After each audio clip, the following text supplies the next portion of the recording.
Ken and Cindy Slavin claim Navjot Singh owes for the refund of a miniature English bulldog. The Slavins claim the dog died en route to their home, and Navjot won't refund their money. Mr. and Mrs. Slavin, you purchased a dog from the defendant, a dog that you saw advertised on the internet? That's correct. And you two live in two different states. Before the dog arrived at your home, it died. You want the return of your money, which you had sent to Mr. Singh prior to his putting the dog on a plane. Yes. Mr. Singh says it's not his responsibility, it's somebody else's responsibility. Right? Correct. Ah, okay. What kind of dog was this, Mr. Singh? This was an English bulldog. And how much did you charge the Slavins for this dog? $3,600. Why so expensive, sir? It was a smaller version, and it's categorized under a miniature English bulldog. Did you raise the dog? I had him for maybe a year and a half, maybe. That's not my question. I didn't, of course you had him. I assume that you didn't steal him. I asked you if you raised them. Yes. How old was the dog? When what? How old was the dog? About almost 2 years old when I sold him. I have a specific date right here. So if you have the dog for a year and a half, the dog was 6 months old when you got him. Correct. Why are you asking me? That sounds like a question, Mr. Singh. Is that correct, that the dog was 6 months old when you got him? Correct. Who did you get him from? Veronica. For how much? $3,500. Was she the breeder of this dog? Yes. When did you put this ad on the internet to sell the dog? The dog was never, I guess maybe January. The dog was never what? I really didn't want to, you know, the dog wasn't heavily advertised. It was a litter from the dog that was advertised. This was a female or a male? This was a male dog. And how many puppies were born from that litter? 4. Is that a question or an answer? It's an answer. Let me see the ad, please.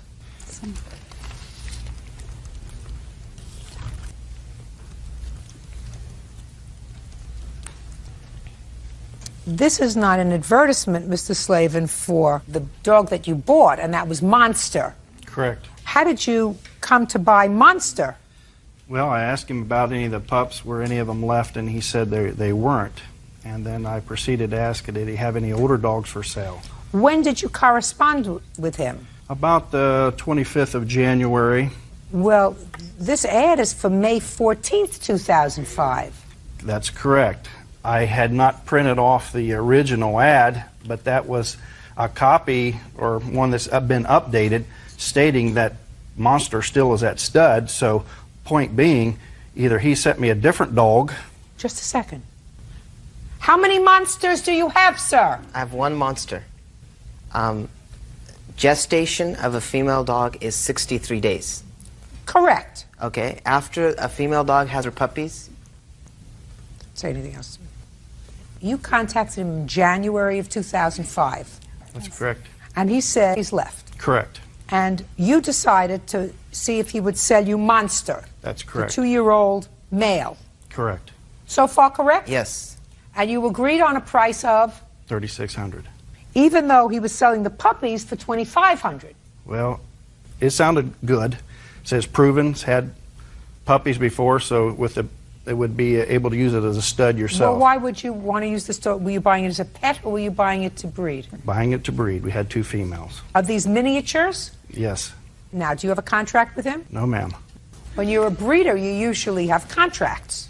We're from the country, and every man's word should amount to what his word is, but I know that's old-fashioned. Let me see the vet report that you have while I'm taking the rest of this testimony.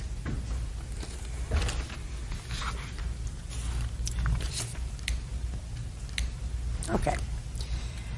Now, according to you, you put the dog on a plane. Yes, I did. Let me see. And also, this is a receipt. Basically, I was called and just told to drop the dog off at this particular site at this time and this date by the Slavins. And this is the receipt that says that transportation was prepaid for, so meaning I did not have anything to do with Delta Airlines. Who paid for the transportation? They did. I didn't do anything with airline. Fine. Correct. You took care of the transportation. No, I just gave him $3,600, and he took care of it. If you see right there, it's checked off prepaid, Your Honor. It does, but it doesn't say it was prepaid by. Well, that's really not the issue, Mr. Singh. The real issue is whether A, you sent a sick dog, and B, more interestingly to me, how can you send a dog that clearly everybody acknowledges did not arrive alive and still advertise Monster for stud 5 months later? I've been breeding dogs as a hobby for a while. Initially, I lived in Fresno, California. Now I'm a dental student here in Los Angeles. And basically how it works is first a female dog goes into heat every 6 months. After she's been in heat for every 6 months, you breed her, and then 63 days is gestation, meaning the dog mother carries the puppies in her stomach. I know what 63 days gestation means. I went to high school. 4 months after that, you have to keep the puppy with the mother. I bred Monster before I sold him. That's why I was advertising him as the father of these puppies. Your Honor, he's advertising that as current stud, meaning it's alive, it's current. Both of the parents are... Well, that's misleading. Both of the parents, Monster and Pup Girl, are very lightweight and especially short. Well, that's not true. How's that not true? Well, because Monster isn't a present. Both of these parents, Monster and Pup, Monster, who was very lightweight and short, and Pup, who I assume is still alive, is very lightweight and short. Monster was, not is. You know what the difference between was and is? I do. I went to high school. Oh, okay. So if you went to high school, Mr. Singh, you know. Both of the parents, Monster and Pup. Monster was a lightweight dog. He is no longer.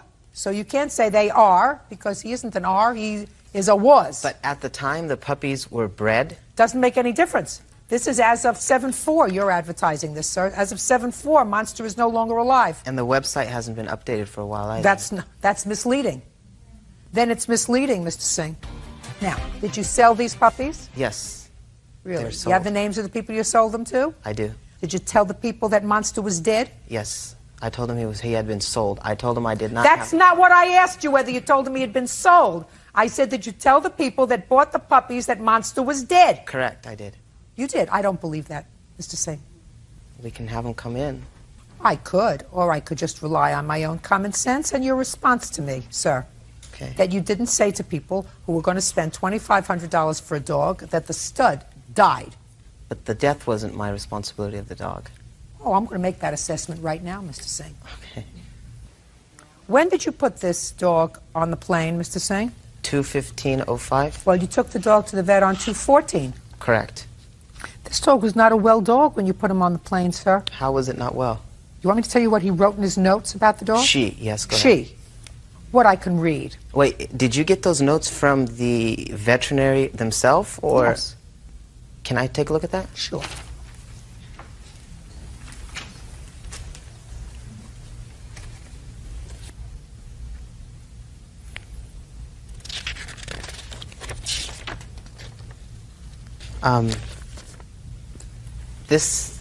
These notes on the dog, the veterinary knew this is an English bulldog, so basically she's making notes in regardless of a regular dog, but this is actually an English bulldog, so brachiocardial sounds are normal, and having a high temperature are normal with English bulldogs. In that, they're so normal that Delta has a specific policy for shipping snub-nosed dogs. Mr. Singh, are you playing with me, sir? No, I'm just trying to state my side.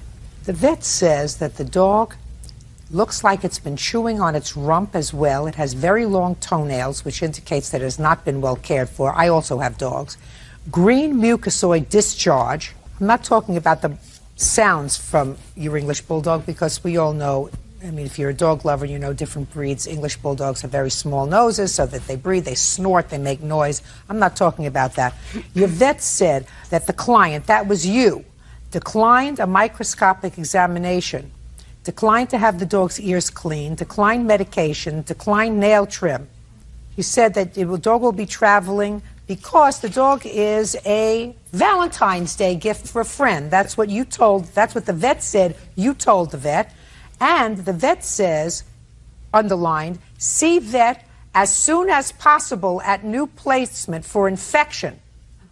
Okay?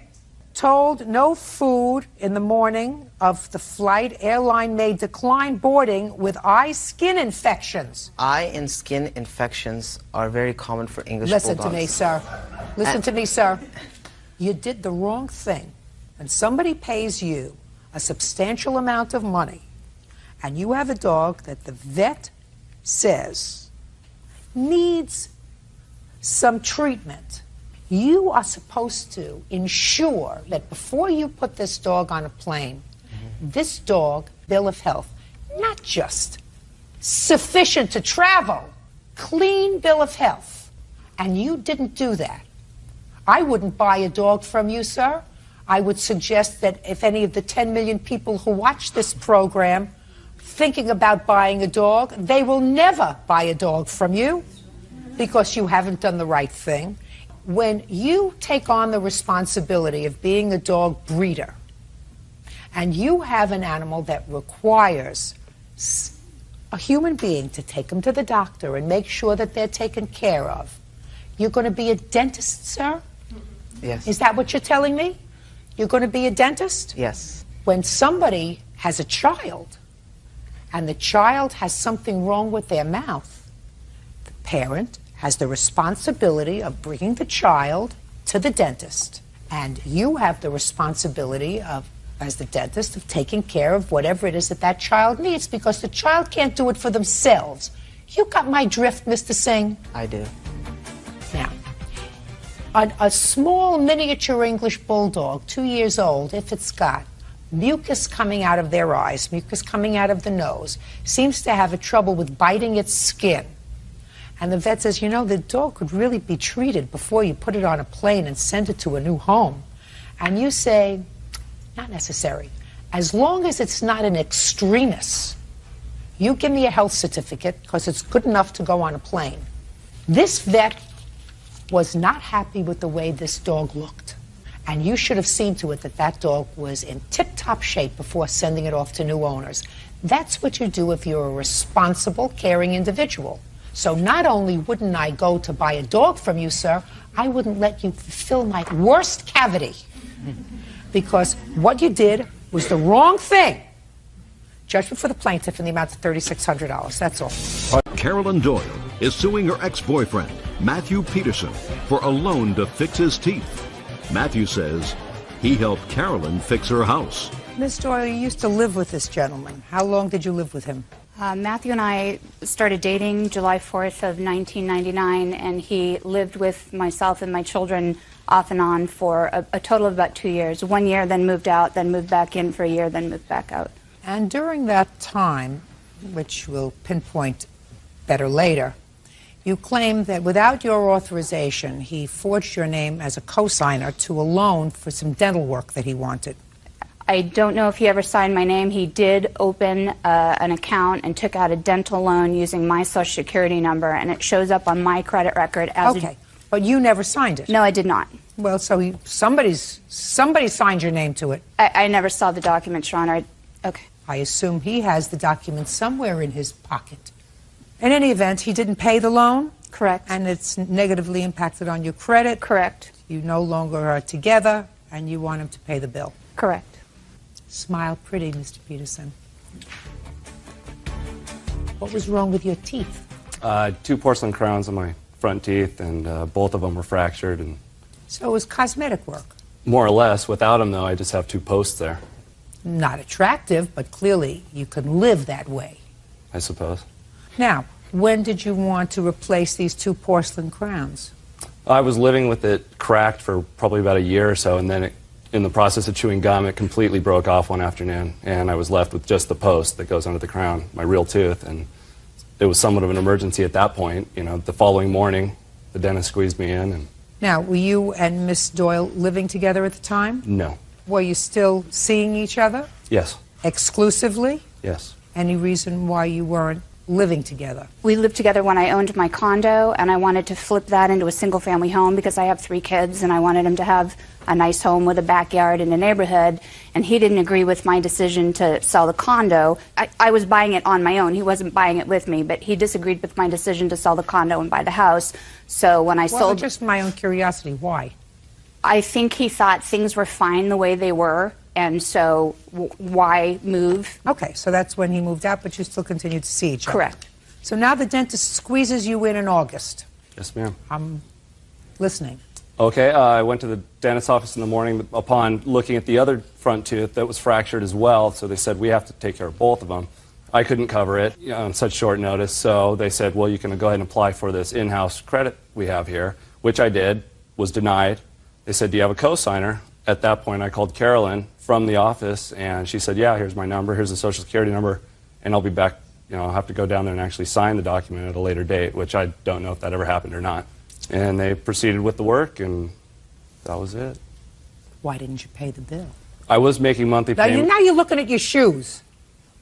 I made the first couple payments, and then I came late on one. She said, I can't have this affecting my credit payments, and then she said, let me just pay off the whole loan and you can just pay me. And then when we ultimately ended up breaking up, walked out, and that was the end of that. And I had done considerable amounts of work on her house, remodeling, fixing it up, Which painting. I paid him for. Just, Judge, please don't interrupt. I'm sorry. And I just kind of figured the whole thing was a wash. It was easier just to get out of each other's lives and move on. So you mean you stuck Miss Doyle, who is a single parent, raising 3 children, with bills for your cosmetic dentistry? I mean, you expect me to accept that, sir? And you think that I am not going to humiliate you in front of 10 million people? Go ahead. Upon our last conversation when I left, I was served with papers days later, so there was never any opportunity to discuss any kind of payment plan. She never asked me for the money. Why should she have to ask you for anything? How old are you? 32. You work? Yes, ma'am. You have children? No. So whatever work you do, you just manage to take care of yourself, Correct. right? Now, what about Miss Doyle? Does she work? Yes, she does. And she takes care of 3 children? Yes, she does. And she runs a house? Let me ask you a question. When you were living in the house, did she have household help? No, myself. Did she have, yeah, I know how helpful you are. Did she have household help? No, Who did the laundry? she did. Who cleaned the bathrooms? She did. Who had a full-time job? She did. Who had 3 children? She does. Who had 2 cracked porcelain crowns? That's me. Are you embarrassed? When you lay it out like that, yes, I am. But Well, if your mother didn't lay it out for you like that, I'm going to lay it out for you like that. How much was your dental work? all said and done, approximately $2,700. How much of that did you pay? About $300. What kind of car do you drive? Ford truck, What year? 2000. Were you making payments on it in 2004? Yes. Were you paying rent in 2004? Yes. You get where I'm going? Yes, I do. Peterson. Anything else you want to say? I'd like to add just the extent of the work I did around her house. It was a verbal agreement. Let me ask you a question, Mr. Peterson. I just asked you a few questions. When you were living together, did you take a shower? Yes, Who cleaned the bathroom? she did. When you were living together, did you change your underwear at least every other day? Yes, ma'am. Who did the laundry? She did. You get Not my, exclusively. You get my drift? I get your drift. I won't even go into other more intimate details, sir, but I can almost guarantee you this. Believe me, you got the better end of the bargain. She knows what I mean. So do most of the other women. You owe her $2,400. Pay it. Thank you. That's all. Monica Roth says former friend Justin Judy backed her car into another vehicle. Justin claims it was a drunken Monica who was behind the wheel. Ms. Roth, it is your claim that you were at a party, the defendant was at a party, he moved your car, and he did so without asking you, and he dented it. The defendant says that it was you who were drunk, moved your own car, and dented it yourself. That's your defense, is Yes. that right? Yes, ma'am. Okay. Was this party at your house? Yes, it was, ma'am. How many people did you have at the party? 20, 25. How old are you? I'm 20, going on 22, 21 right now. Well, hopefully if I let you, you'll be 22. Right now you're 21. Is that right? Yes, ma'am. Who do you live with? I live with my witness here and another person. So you have 2 roommates? Yes, ma'am. What kind of work do you do? I'm in construction. What night of the week was this? I think it was a Friday night Friday night. Okay. And did you know Miss Roth before your party? Yes, I did. All right, Miss Roth, were you present when the defendant got into your car? No, I was not. I was inside. Who was? My witness, Tita, was in the car. Tell me your name. Tita Chewin. Miss Jewin, did you know the defendant prior to this evening? Yes, Your Honor. Was there drinking at the party? Yes. Any drugs at the party? No. None that you saw? Not that I saw. But drinking? Yes. All right, tell me what happened with the car. We went outside to... Who's we?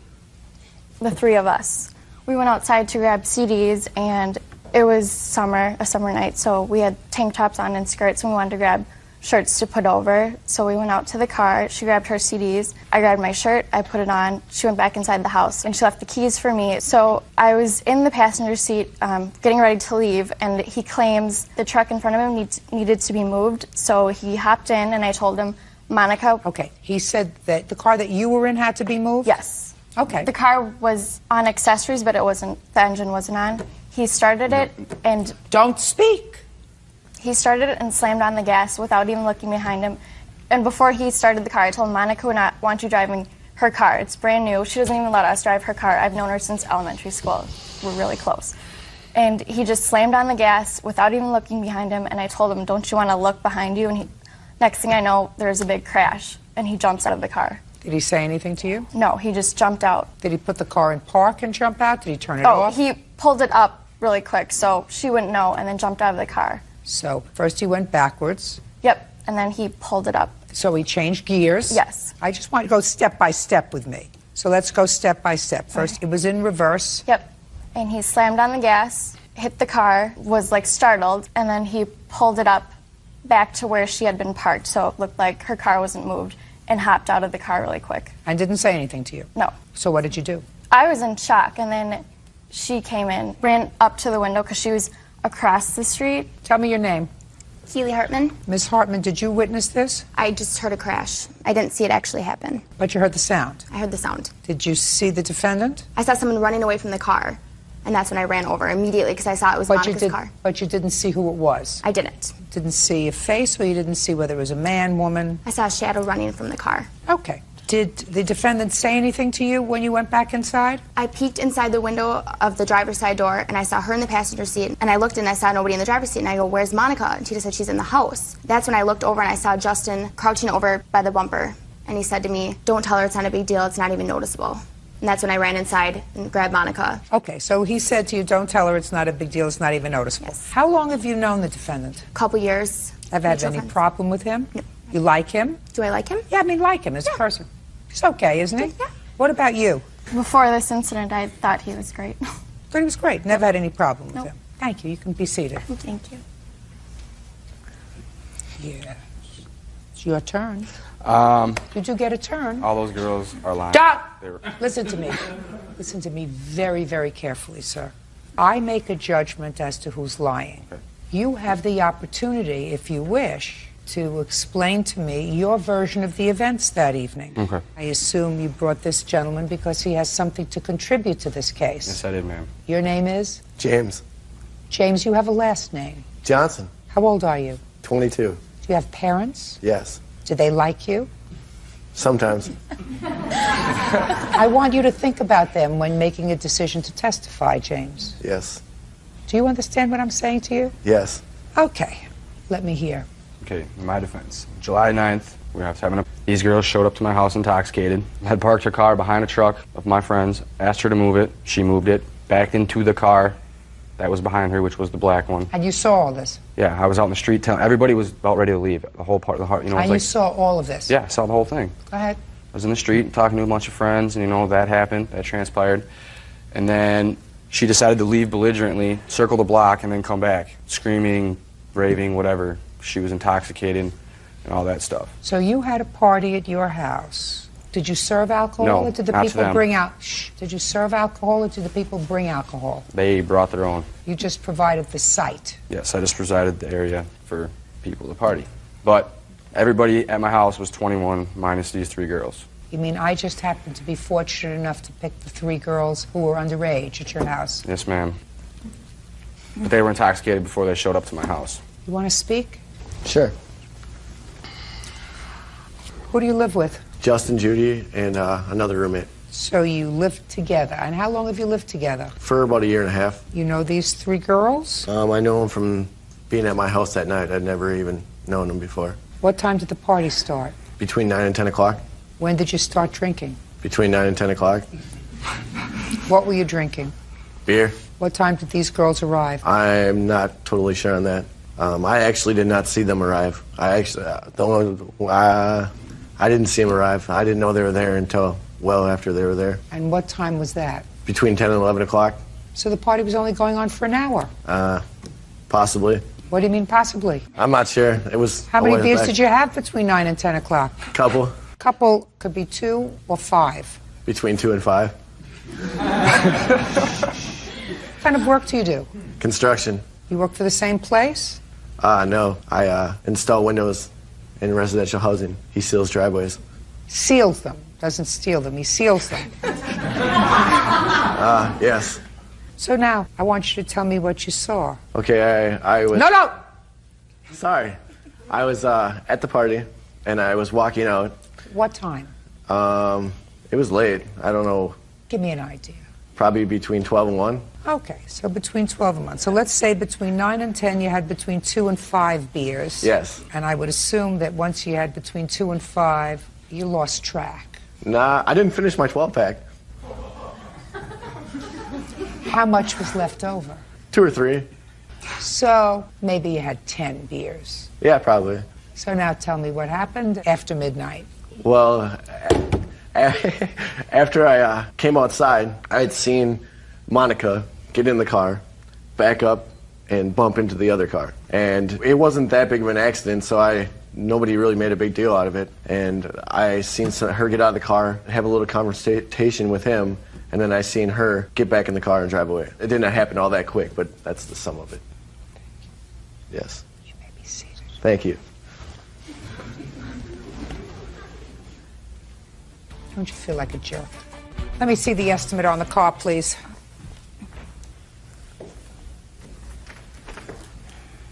Have a picture of the car? Yep.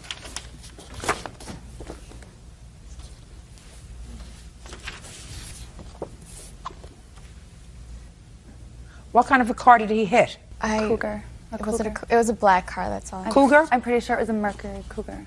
You know who it belonged to? It was this kid, Jeremy, and he didn't even tell him that he hit his car. Did you tell him? He came out, and I think Keely or someone told him. I wasn't. Who told the Cougar that his car got hit? Anybody? I didn't. Well, Nobody told him. Shh. I don't think I didn't tell him. He heard from the people inside that someone's car had been hit, so he ran outside and saw that it was his car and was furious with Justin. Is the Cougar man a friend of yours? Yes, he's a very good friend of mine, actually. How come he's not here? How come he's not here? working. Is he overseas? Is he fighting in the military? No. He couldn't Huh? make it. Couldn't make it. No. Too bad for you. He's a very good friend of yours. Seemed to me a very good friend. Instead of bringing this one over here, I certainly would have brought the person whose car... I'm speaking. I would have brought the person whose car was hit to testify that they know that it wasn't you who hit their car, it was somebody else who hit their car. Put your hand down. He's the only one that saw it, though. The guy who owned the car did not see You see how many anything. witnesses they have here, too? You see what you have on your side? Stop shaking your foot. It's making me nervous. The guy whose car that she hit was not around and did not see it, did not know it happened until later in the night. Your Honor, I have phone calls from Justin saying he will pay me the money and that he's so sorry that he did it, and he is doing everything he can to get me my money, and he just wants to pay cash and he doesn't want to go to court. You have them here? Yes, I have. Oh, I'd like to I can hear call that. my voicemail. Oh, sure, I'd like to hear that. Yeah, please. It's her phone. She's gonna. There's two of them. Ooh, I love to be right.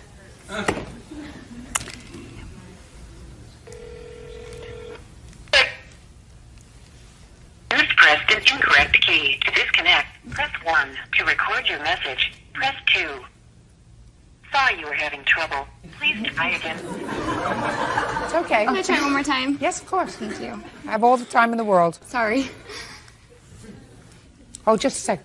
Before you do that, before we connect, you want to say anything else to me, Justin? Like what?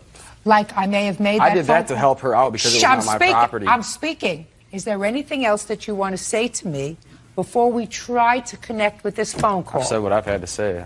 All right. You've got my defense statement, so I'm sticking with that. That's what it is. Go. message sent Friday, August 20 a.m. Monica, it's Justin. I got your text message. I'm not trying to avoid you. I've been busy working a lot. We're really busy right now. Plus, I have another job. I'm trying to work as much as possible to get you your money. I do want to work for Shut up! I don't want to take this shit to court. I'm not trying to avoid you. So, I don't know. I got to work till midnight tonight. Give me a call whenever. And I have one more. resave the next message sent Friday, August 5th at 9:11 p.m. Monica, I'm calling you again because I'm trying to set up some sort of payment plan with you because I've been working a lot. I have 2 jobs. And yeah, so call me back and let me know what's up. I don't want to take the court. I'd rather pay you in cash and get it dealt with. Call me back. End of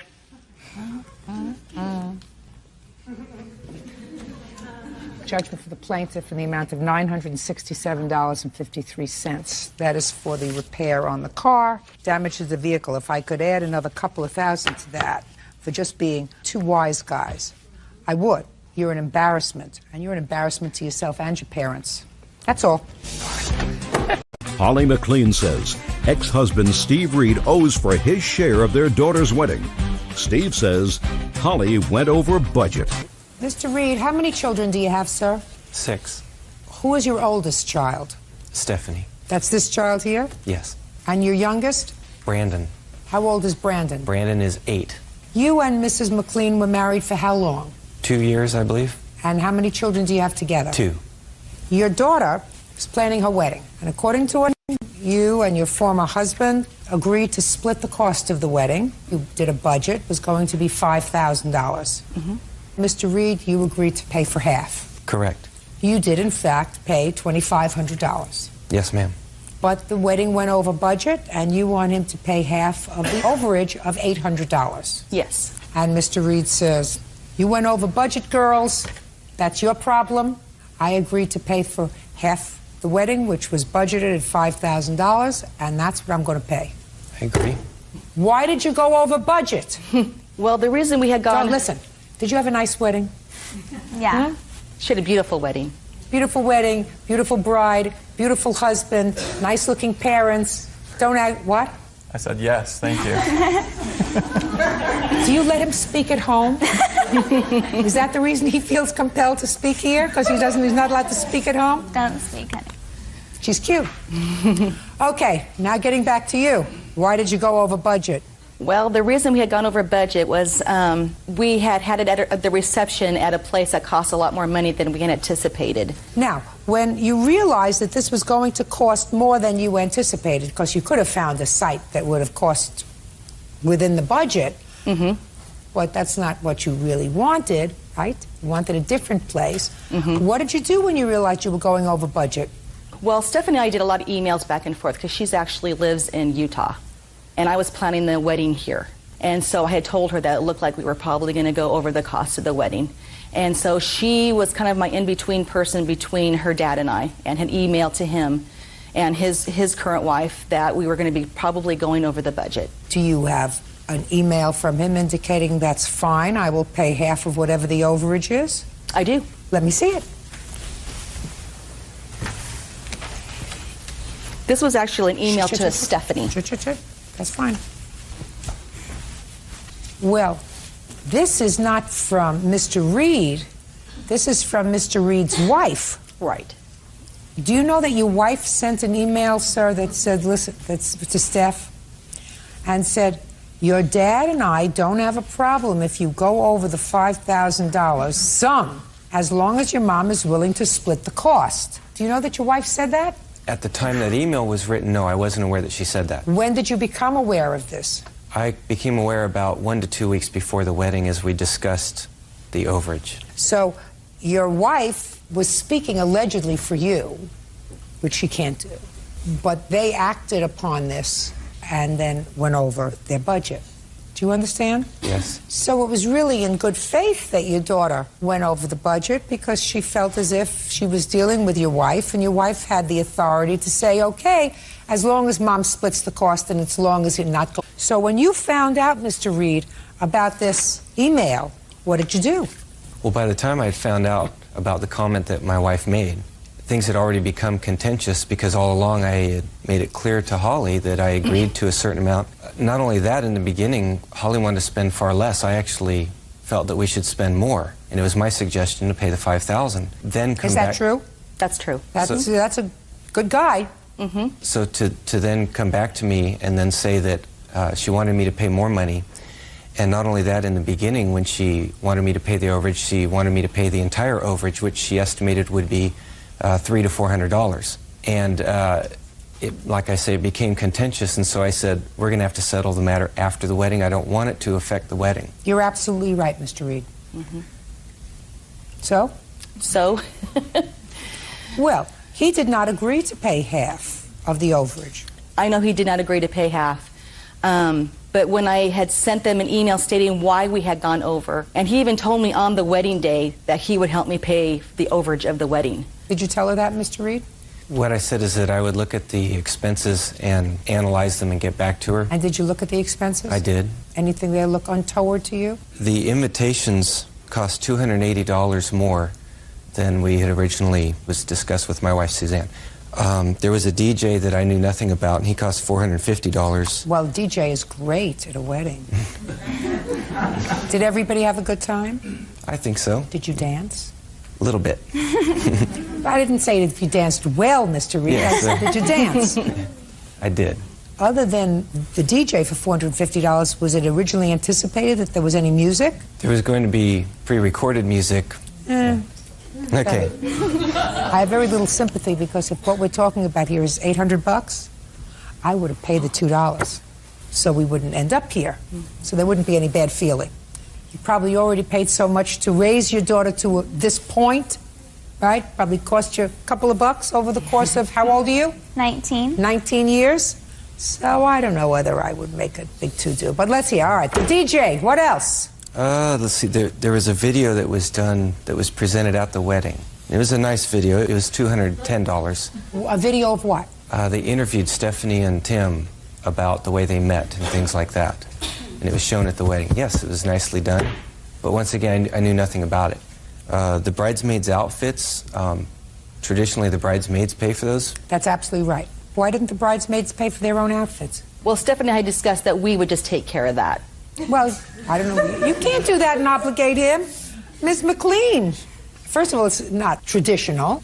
Right. And second of all, you can't be magnanimous with his money. What else? The last one is traditionally a portion of the flowers are paid for by the groom or the groom's family. So the portion of those flowers, I have it listed at $248.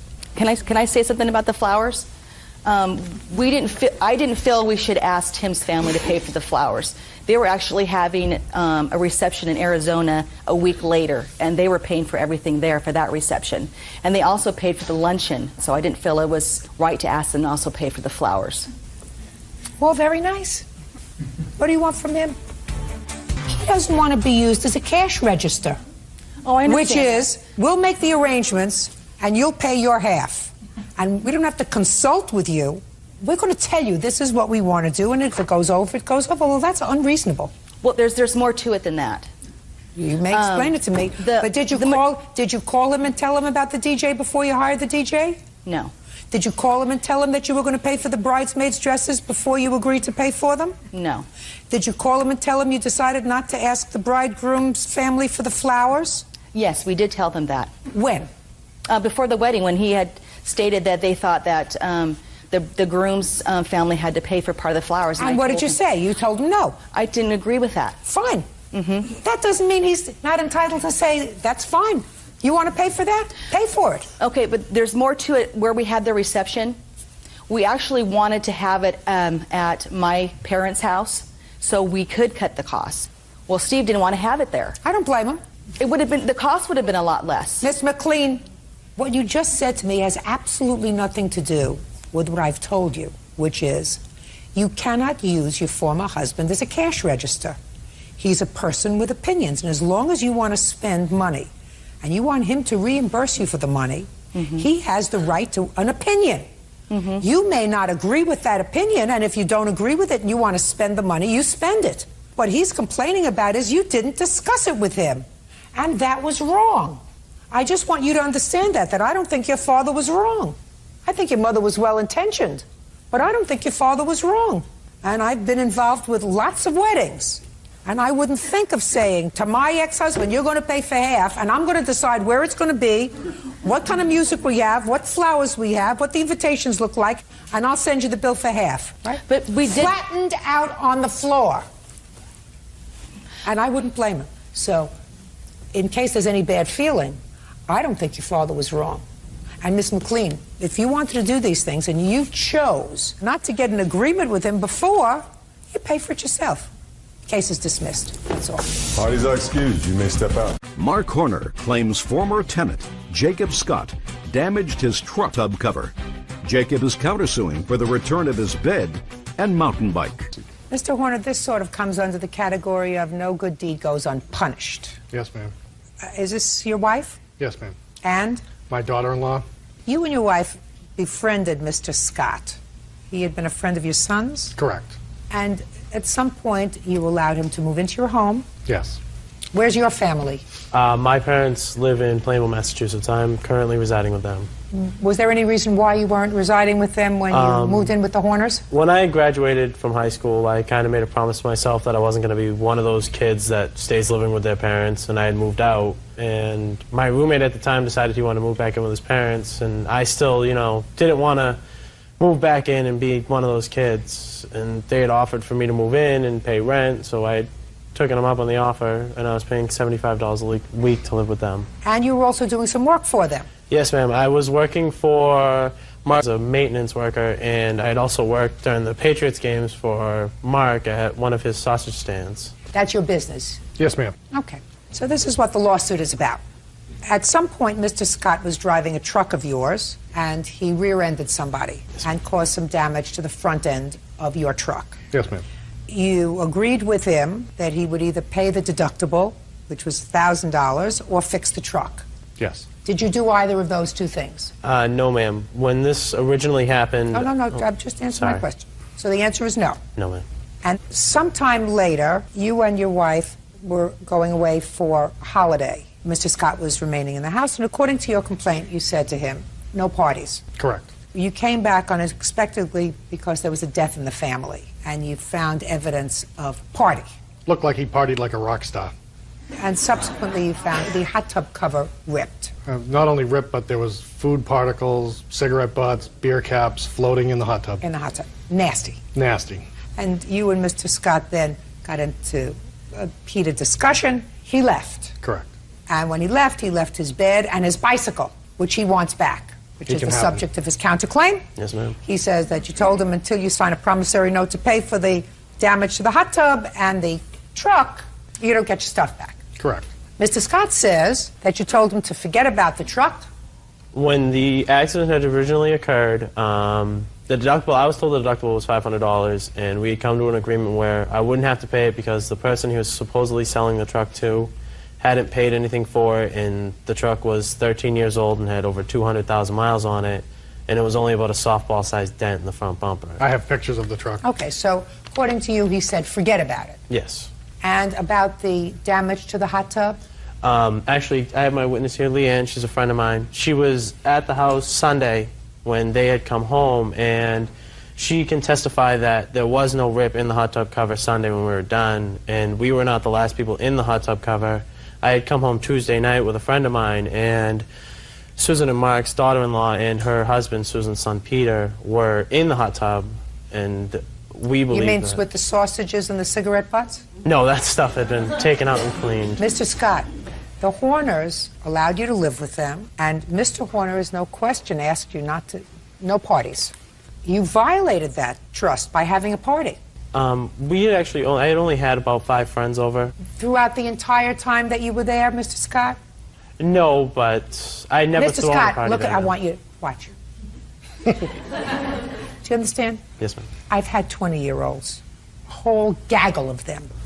When 20-year-olds know that there's a free house, it's never just 5 people.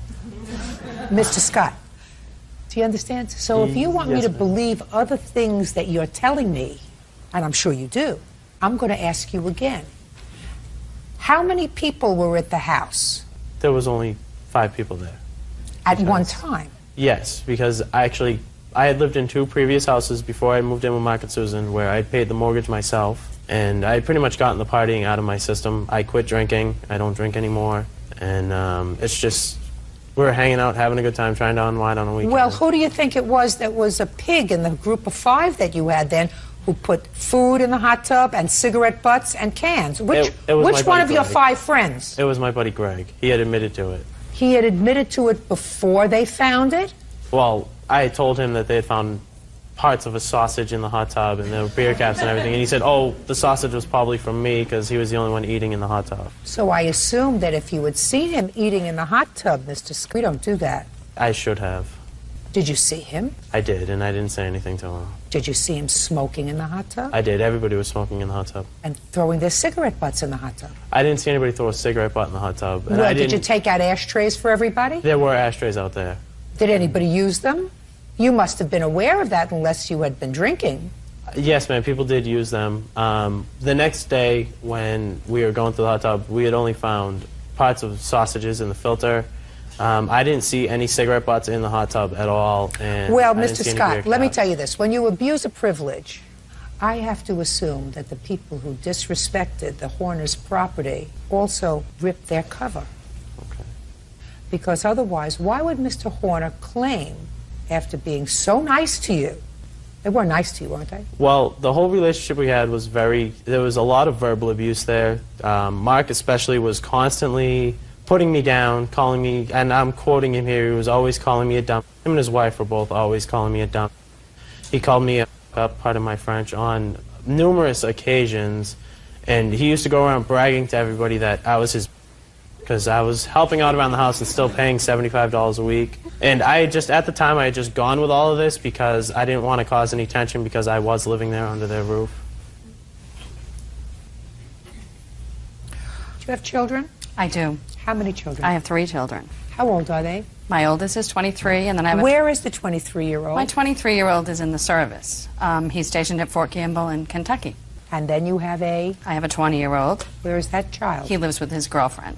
Well, that doesn't warm my heart. And what else? And I have a 16-year-old at home. And I have a 9-year-old. Who lives with? Her mother. Who you visit? Constantly. And support? Yes. Mr. Scott says that you called him a lot of vile names. Is that true? I definitely called him a dump. When did you do that? He got, I believe it was his 12th or 13th moving violation and lost his driver's license. So we particularly told him that he was a dump for that. He lost... Just a second. It was my 8th in 4 years. Just a second. 8th in 4 years? Yes, ma'am. He's right. Ma'am, that wasn't the only occasion. Just a second. Well, I'm going to get the rest of them. But right now, that would have been worth at least a couple. I could tell that you are presenting yourself as a young man who is totally responsible and thoughtful, and you sound that way. Thank you. But I'm looking at these people and I'm saying to myself, this is not a couple that brought you into their home to use as a slave and berate you. So I want to find out if they did, in fact, call you a dump, if they had good reason to do that. 8 moving violations in 4 years fits. He also had 2 while he was waiting for his suspension to come over. And so that was worth at least 2 more. Yeah, so they took his license away. Got it? Yes, ma'am. All right. Let's sort of cut to the chase here because I don't want to torture you any further. Thank you. You have to... You're welcome. Because I don't want to hear anything else about you because you wore a tie to court and speak well, and I'm sure you're going to try to put your life together. This is my friend Leanne. Not a girlfriend? No. You weren't eating sausages in the hot tub, Leanne. You have to give him back his bed and his bike. He's going to pick it up within 5 days. Thank you. I'd like to see the pictures of the truck. Ma'am? What? The one thing I'm concerned about with the bed is there was an incident back when Mark's father died. He was having some trouble with his brother, and he had actually taken pictures of him urinating on his brother's bed. And I'm just worried that they had done something to my bed while it was in their possession. I'm not going to dignify that question with an answer. Do you want your bed back or not? Yes, ma'am. I have pictures of the bed, Your Honor, if you want to see them. No, I don't have to see pictures of the bed. I'm looking at the front end of this truck. It looks like a little dent, sir. Does it interfere with its driving? It does not interfere with its driving. There's a tow hook that was smashed off the bottom of it. The grill is cracked. I have an estimate here from the body shop. Let me see the estimate.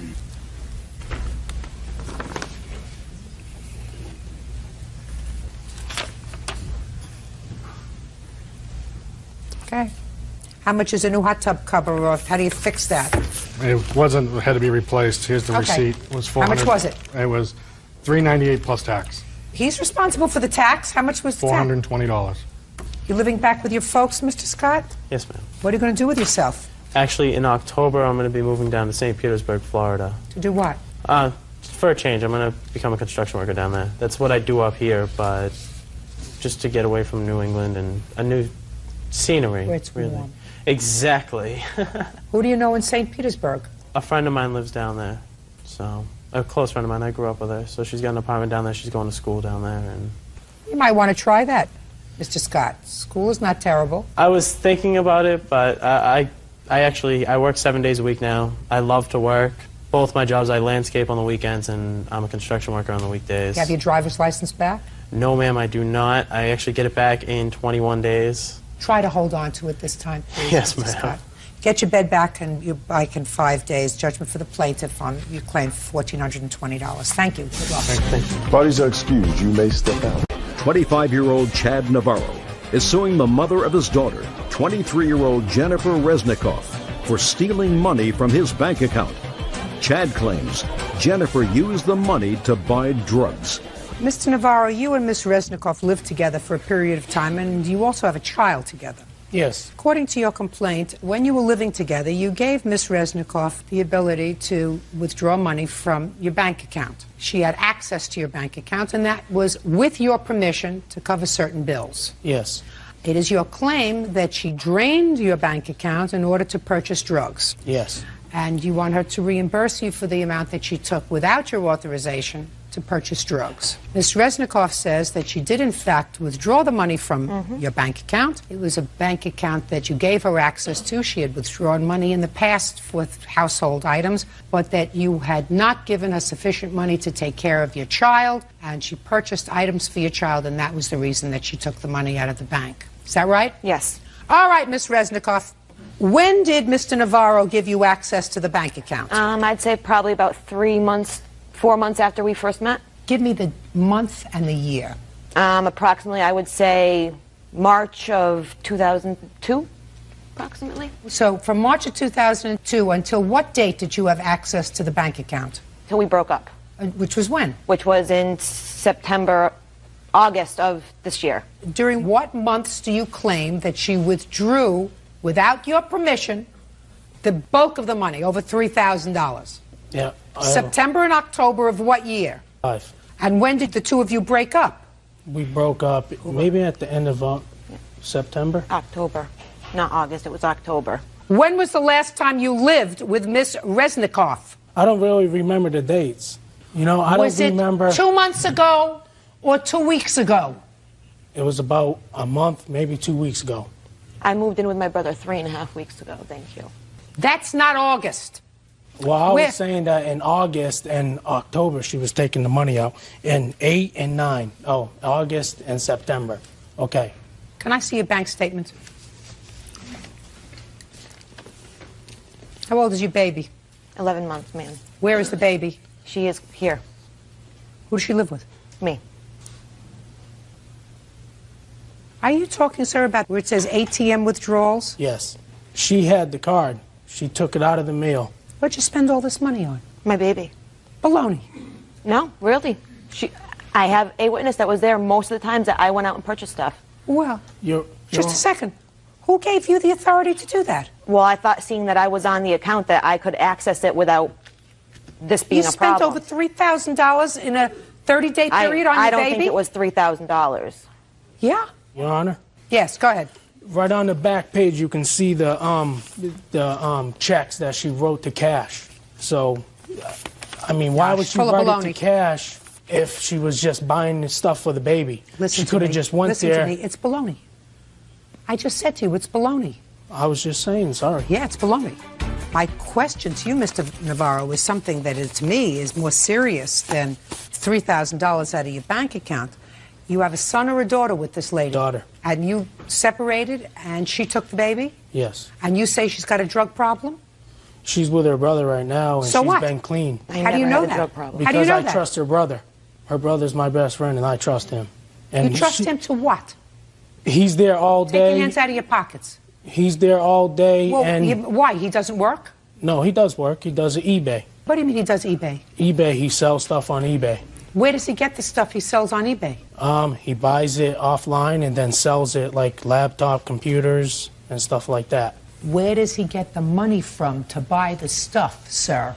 Where does he get it? From eBay. He posts the stuff, he gets the money, and then he uses the money to buy the stuff again. You know what I mean? That's how... Do I know what you mean? I know what you're telling me. I know what you're telling me. What do you do for a living? Me? I'm a warehouse manager. Let me tell you this, Mr. Navarro. If somebody has a $3,000 a month drug habit, which is what you're alleging, you don't get over a $3,000 a month drug habit unless you go into an inpatient facility for a long time. And I wouldn't believe my best friend who makes his money in some unorthodox way that his sister is clean. You following me, sir? Yes. That's what I would worry about. Not the fact that she took this money out of a bank account that you gave her access to, that she's had access to for 3 years. You should have been watching the store a little more carefully. Do you understand? What I would worry about is my 11-month-old child, if you believe that she was using drugs, which is very easy to find out. You go to court, you file for custody of your child, they take her in, they do a drug test on her hair. They do a hair follicle test, and the hair follicle test will show what kind of drugs she had been doing over the last year, in what amount, and in what frequency. Not whether she used drugs the day before, but it will show a pattern of drug use. That's what you do. Do you understand? If that's what you think.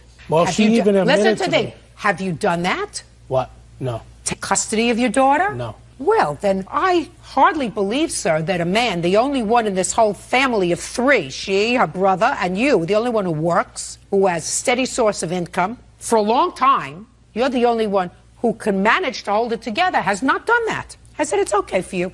You can go live with your brother. You and your drug habit, and your brother and his unorthodox business can all go live together, and I'll do what I have to do. That's not what a responsible person does, Mr. Navarro. Responsible person doesn't leave an 11-month-old child with someone who had a $3,000 a month drug habit. You want to say anything? Yeah, I did not have a drug habit. I had admitted to him that I had tried certain drugs, which I'm not proud of. Just a second. Where did you get them? Where did I get them? No, I asked the question. Don't take time to think of the answer. Where did you get them? From his... He gave them to you for nothing, or did you pay for them? I paid for them. Out of this money? Part of it, yes, but not $3,000 worth. I don't care if it was 20 cents. She says she told you she got the drugs from your... There was an intervention that we had, and everybody came over, and she admitted that she was doing the drugs, and she did not just told me she that just told me she was doing drugs. But it was more than that, what you admitted. Listen it to wasn't me. only that. Listen to me, sir. I believe if she admits to a little, she used a lot. My problem with you, Mr. Navarro, is when you go to court and seek custody of your daughter, they will do a drug test on her mother. And I guarantee you that if it's established that she's been using drugs, the chances of you getting custody of your child, if you don't do drugs... No. The thing is, if I do that, she said she would run, so... She said she'll run? Yeah. Mr. Navarro, that's what they all say. That's what you're supposed to do if you feel as if your child is at risk. Do you understand? Yes. And then, if you have custody of your daughter, that gives her an opportunity to get a job, which now she doesn't have, right? No. And once she gets a job, you might get some of this money back. Won't be in the form of this, it'll be in the form of child support that she'll have to pay you to help take care of your daughter. You get it? Yep. That would be my concern, sir. My 11-month-old would be my concern. Is it yours? Yes. Good, your case is dismissed. That's all. Janet Aldoff is suing the father of her son's schoolmate, Mark Witt, for the cost to fix her boy's saxophone. Janet claims Mark's son, 13-year-old Brian, smashed it. Off, it is your claim that the defendant's son, this little boy right over here, is responsible for breaking your son's saxophone at school. Mr. Witt's son says that your son started the problem. He was first bullying him, and then he took property from him, a comic book, and threw it to the ground, which caused him to take a bag containing the saxophone and throwing it, right? Yes, ma'am. Why don't you all have a seat?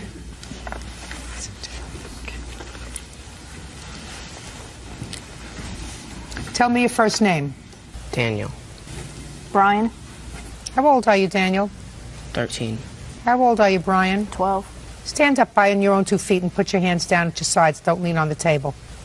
Daniel, in the past 3 years, how many times has your mother had to come to school because you've had disciplinary problems? None, ma'am. Brian, in the last 3 years, how many times have your parents come to school because of disciplinary problems? 3. How do you think I knew that? You think I'm psychic? I know you're not, ma'am. But I knew that. Yes. How do you think I knew? He's cute. He's trouble. Gotta look at his face. How many children do you have, sir? 2, ma'am. I got a few more. I know the face. I know the look. It's got attitude, which is a good thing, but it's got to be channeled. That's what I'm here to do, Brian. Yes, channel your attitude. All right. Tell me, when did this happen in school? Before school started. Tell me what happened, please, and keep your voice up. Yes, ma'am. We were standing outside. Who's we?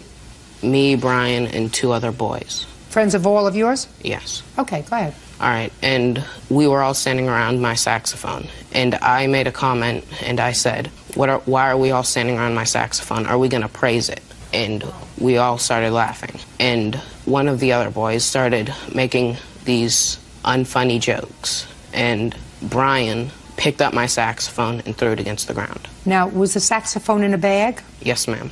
Did Brian say anything to you when he did that? He said, oops, in a sarcastic tone and started laughing. You had to use the saxophone subsequently that day? Yes, ma'am. And what happened? I tried to play it, and only 3 of the notes I could play would come out.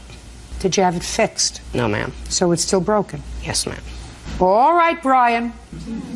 Remembering that I know everything.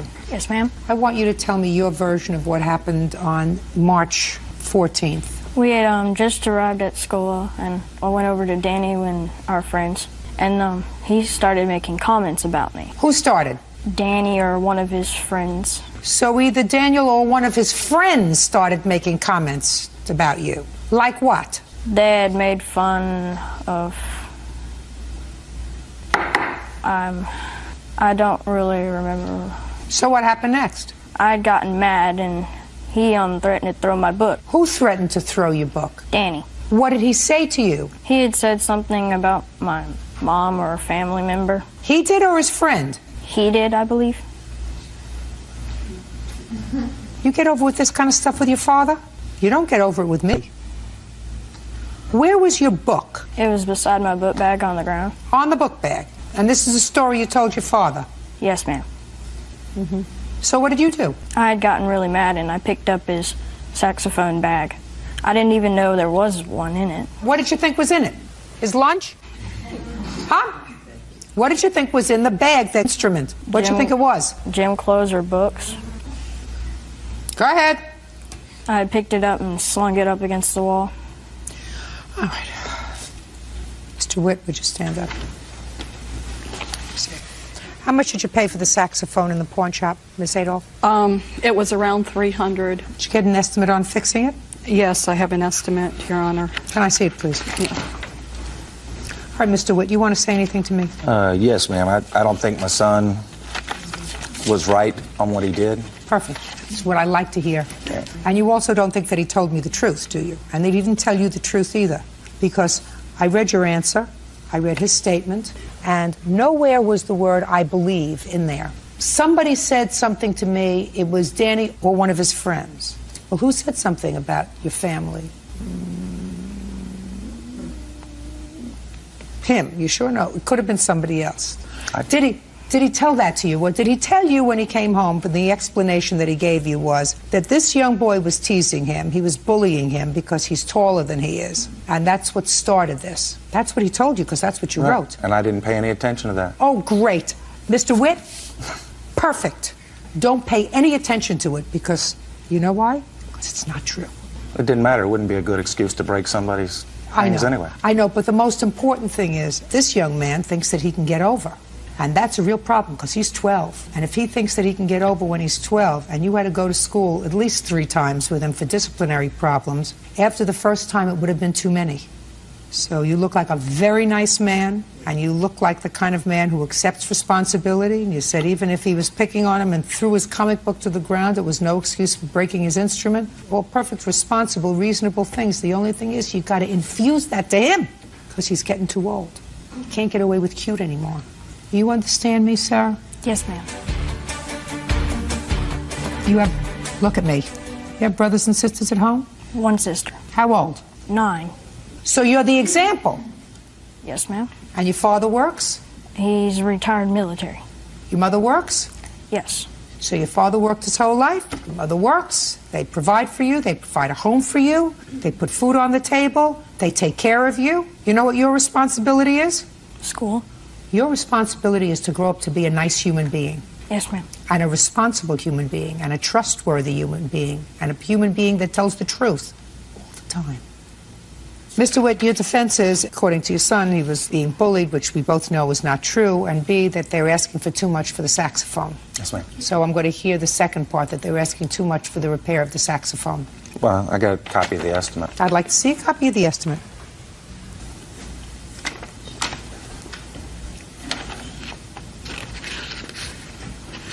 It's exactly what I have. Yes, ma'am.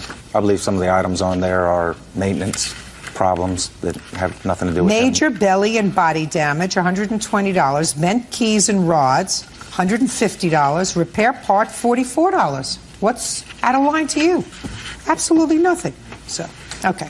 Judging for the plaintiff in the amount of $351.22. Remember what I said to you, sir? If you listen to any part of what I said to you, believe me, your life will be much happier. That's all.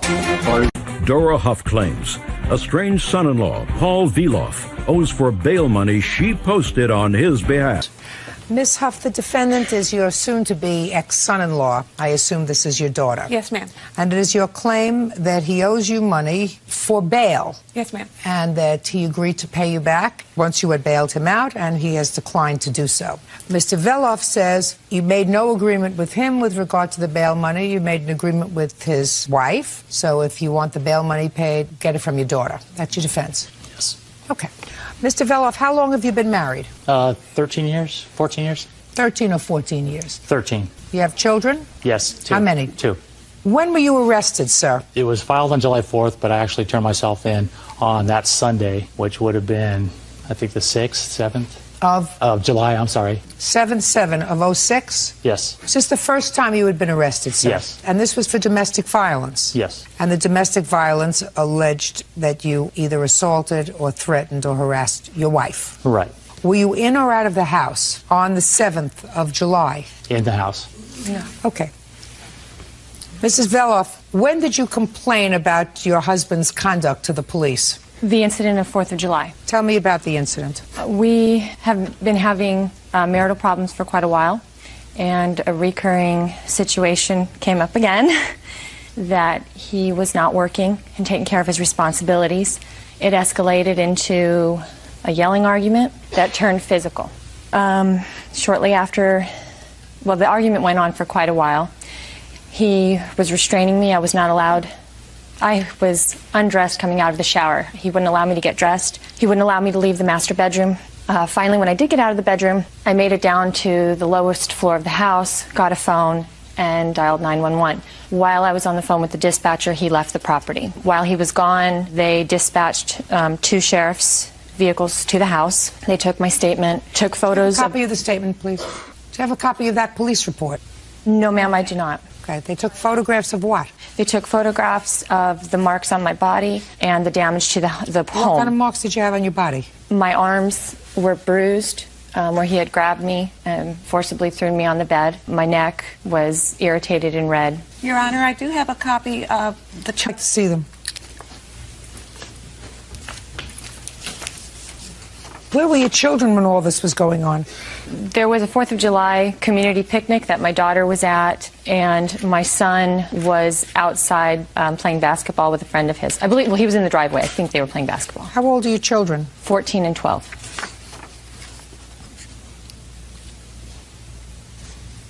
What's the status of this protective order? The restraining order? Yeah, what's the status of the case? The case was dismissed. When was the case dismissed? It went to trial while my mother and I were in Italy for 2 weeks. It was dismissed because I did not show to testify. Why didn't you appear to testify? I was in Italy. Why did you go to Italy during the trial? It was already pre-planned, the trip.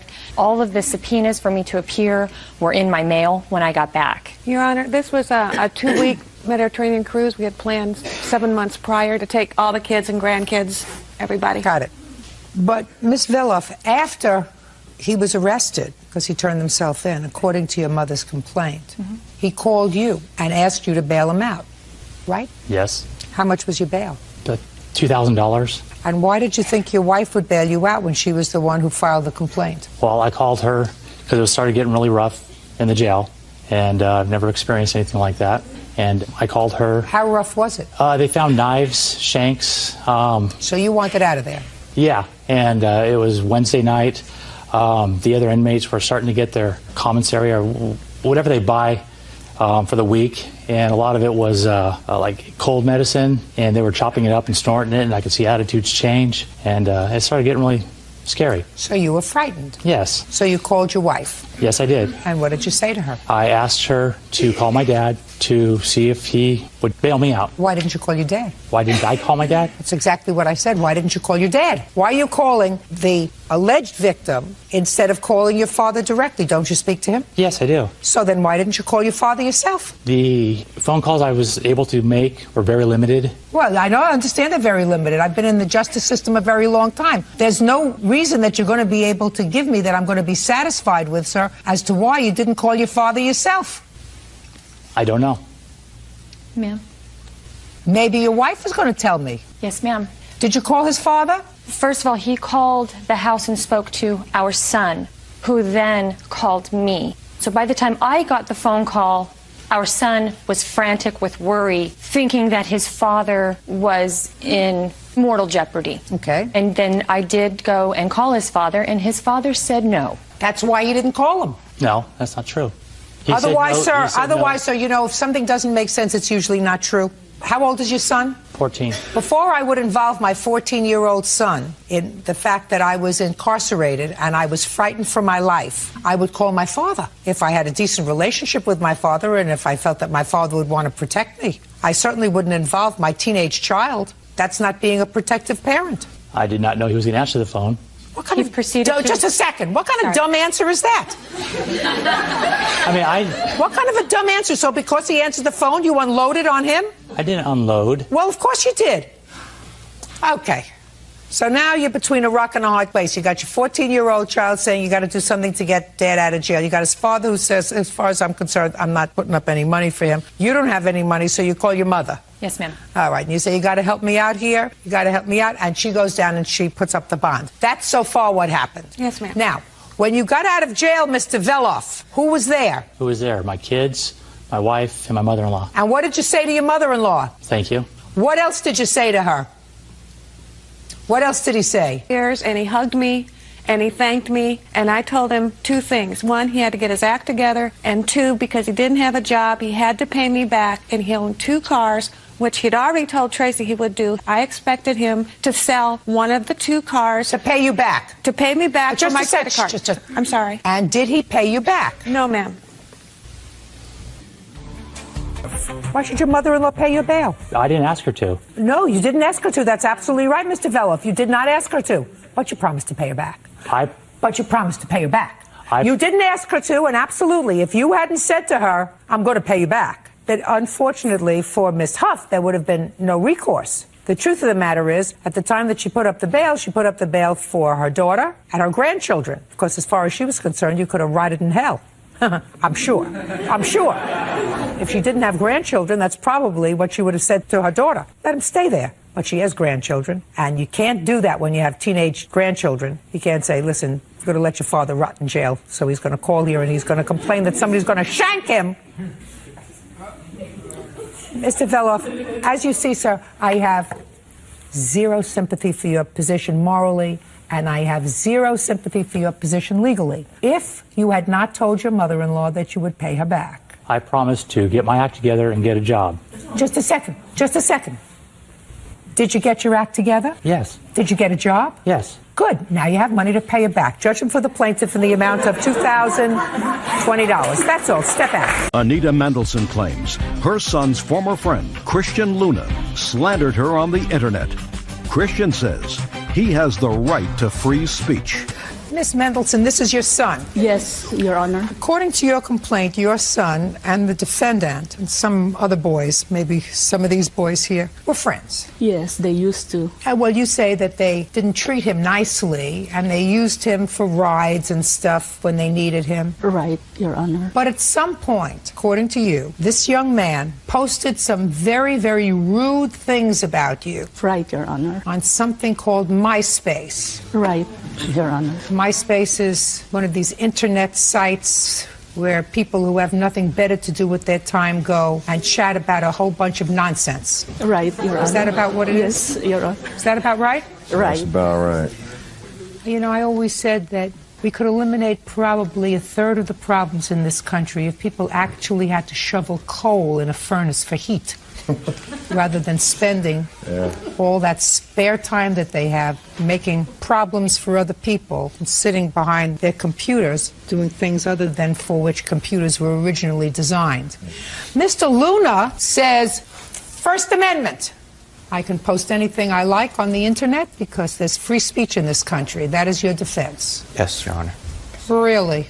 Yes. Is that what you think the Constitution says, Mr. Luna? Well, first of all... I didn't ask you first of all. That required a yes or a no answer, sir. Is that what you think the Constitution says? That yes. You can yes, Your say anything you want to about anybody? On certain grounds, yes. But I believe that I didn't write anything that really damaged her reputation as she claimed. All right. Well, then let's see what you said, because I had no clue about what you said here. First, Mr. Luna, since there is no issue, sir, that you posted these things about Mrs. Mendelson on this internet site, I'd like to know why you did it. Okay. Well, it all started when myself... Is the same person, yes, I assume, unless you're bipolar. Me and my friends were talking just online, just joking while we were waiting for our classes. And then we just talked about certain stupid things, I know. And then... You talked about stupid things while you were waiting for change of classes in college? Yes. Is that what you're telling me? Yes, we were online. Who's paying for your school? My father. Your father is paying for you to be in school and talk about stupid things with your friends in between classes?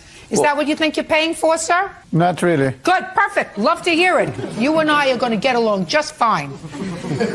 Go ahead. Well, we were just waiting for our classes because I don't care why you were waiting for your classes. I asked you why you said bad things about Mrs. Mendelson. Well, it was just to relieve our stress and frustrations. Why don't you get a job? Well, I had school. I'm a full-time college student. Well, then why are you writing about Mrs. Mendelson to relieve your stress? Because beforehand, she was making comments about us, me and my friends, specifically. Oh, on the internet? No, like to her son. So she was having a private conversation with her son about you and your friends? Yes, and then... She's allowed to do that? Yes, but it was very rude and very untrue. And she assumed many things, and she would tell him... Who cares? Who cares what she assumed? She's having a private conversation with a child. She's not publishing anything. Let me see what you wrote about her. I have it right here. Did your father see it? Yes. When did you show it to him? About a month ago. When did you write it? October 26th. So why did you wait so long to show your father? Well, because number one, I was trying to handle my own business. And then the month after October 26th, I actually forgot about the conversation, because that is a conversation between me and Derek. You know what I find most distressing about this, Mr. Luna? Is that you're illiterate, and so is your friend. And that your family is wasting a whole lot of money sending you to college and getting an illiterate person at the end. Mr. Luna? Can I say something, Mr. Luna, did you read this? Yes, Your Honor. I read it lately, Your Honor. Stand up, sir. May I say something about the case, Your Honor? No, you may say nothing about the case, sir. You may answer my questions. First of all, Mrs. Mendelson, I have just read this. Yes. Okay? This is not actionable, which means that you can sue, but you're not going to win. What is written here, if I can read it, Yes, because Your Honor. it looks like it's written by somebody who was educated in some third world country where they only go up to kindergarten. Watch what? W-A-T? You say about her, cuz, C-U-Z, she might come to your house, Y-R, and do crazy, and that's a bad word, I'll leave that out, like castrating you and sewing I'll use a different word, testicles back on backwards and sewing your foot and you with it. Okay? It's stupid. Do you know what? That's what you're complaining about, right? Yes, Listen Your to me. Honor. Listen to me. I didn't know what he had said about you. What he said about you was stupid. Nobody takes it seriously. Nobody's thinking you're going to come to somebody's house and you're going to do that to them. He's just being stupid. So it doesn't even amount to free speech. It amounts to the rantings of some juvenile who's just being dumb. Do you understand? Yeah. And I was really upset because... Well, I can understand you were upset, but that's not actionable. Now, was this young man your friend, Mr. Luna? Yes, we were very close. You say some bad things about him. Well, it was jokingly. Well, it's not an answer, sir. You say if you were very, very close. Why do you say bad things about him in here? It's friendly banter between us. That's what we do. Who was bantering here? Not him. Well, it's between me and... No. Between you and him. You weren't bantering with each other, calling each other funky names. You were bantering with him, and you were making fun of him. Mr. Luna, that makes you not a very nice person when you say he was a friend of mine. Yes, but all of us are friends. We do the same things to each other. But Does he have a car? Yes. Do you have a car? No. Who drove you around? Well, sometimes Irving drives me around, sometimes my friend Manuel or Derek recently. But it's not like I'm... It's not like you're using him or anything. Yeah, no, not at all. Mr. Luna, your son did a disrespectful thing, but not actionable. So you don't have to worry. He doesn't have to pay Mrs. Mendelson any money. I don't know if he's a nice young man or not a nice young man. Only you know that. Can I say something, Your Honor? Yes. He's a nice young man. In fact, he helped Irving in his religion class, and he's kind of mentoring this guy. I mean, they were friends, Your Honor, and it all started... Did you read this? Yeah, I know, I read it. But it all started when Mrs. Mendelson tried to blame my son and his friends that they are using drugs. Yes. And she's trying to, separate his son from these guys who are nice people. I just don't know why Mrs. Mendelson is so mad at my son. Maybe you want to tell me, Mrs. Mendelson? The truth, Your Honor, is that I never said that they're using drugs. It was a lie. What I told my son is that because I saw a lot of this abuse from Christian sending all those messages against him, and I told my son, stop giving him a ride and transfer to other school. And I didn't mention anything about drugs. You're wrong. Well, who told you that Mrs. Mendelson accused you of using drugs? Her son. He told you? Yes. Irving, stand up next to your mother. Did you ever tell this young man that your mother accused him of using drugs? Not exactly. What do you mean, not exactly, Irving? Well, she said that she doesn't want me hanging around people who do drugs. Okay, so? And in that sense, that's what I said to Christian. But she never accused Christian of doing drugs? No. No. That's your answer, Mr. Luna.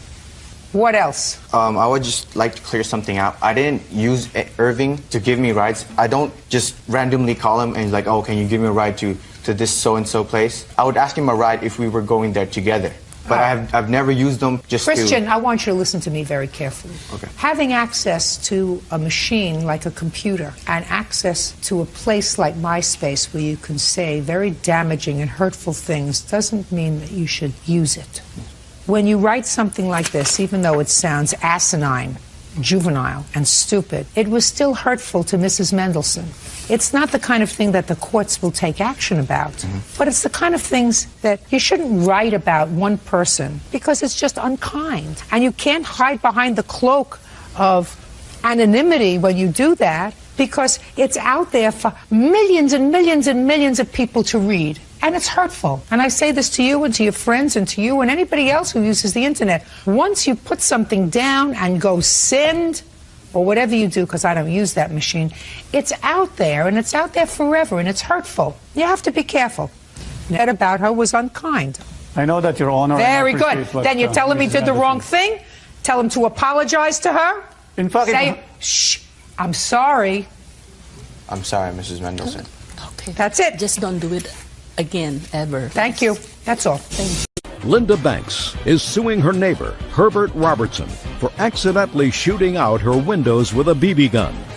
Herbert claims he's a better shot than that. Miss Banks, Mr. Robertson is your neighbor, and it is your claim that he shot out some windows in your home with a BB gun. Yes, ma'am. And Mr. Robertson, while he acknowledges the fact that he was shooting his BB gun, said that A, it's impossible for the gun to have pierced the windows of your house, because it would have to go through a bunch of trees, and B, it would be impossible anyway because he's a very good shot. And he was shooting at squirrels, and he knows that because he's such a good shot, he would not have missed and damaged your property. Those are your two defenses. Is that right, sir? Pretty much. Tell me where I'm wrong. I like to know where I'm wrong. Well, yeah, I might miss on occasion. Oh. But, like I said, we're in front of the big tree, so... Okay. Miss Banks, have you had any trouble with Mr. Robertson before? Yes, I have. With what? About 5 years ago. Stop playing with that, please. It's distracting me, and at my age, nothing should distract me when I'm trying to work. Yes. Approximately 5 years ago, Your Honor, he installed a pool improperly in his backyard, and that pool ruptured, and the water came down my backyard because he lives here and I live here, and approximately 19,000 gallons of water came into my basement. And what I did was I asked him to come over to survey the damage. He did, and his comment was that it wasn't that bad. But because we're neighbors and I tried to handle it civilly, I settled with his insurance company for $1,200, and there was a lot more damage than that, let alone the time. And I asked him to just help me clean it up, and he refused to do that. This time, when I discovered the damage, I said I wasn't going to let it go. Since the incident 5 years ago, I assume that the relationship between the two of you has been strained. Yes. What date were you shooting at squirrels, Mr. Robertson, when Miss Banks came over and told you had damaged her windows? Oh, she never did. Who did? I did. This guy. I mean, I was out in the backyard one day, and he hollers at me and says, you know, you shot my garage window. I said, well, I don't know if I did, but if I did, I'll replace it. He says, don't worry about it. I just wanted you to know about it. And so ever since then, we quit shooting the BB guns. Well, when was this, sir, that you told him he shot out the window? It was the third week of July. His son was out shooting and actually shot over top of my head. How old is your son? 16. You know that you could hurt somebody with a BB gun?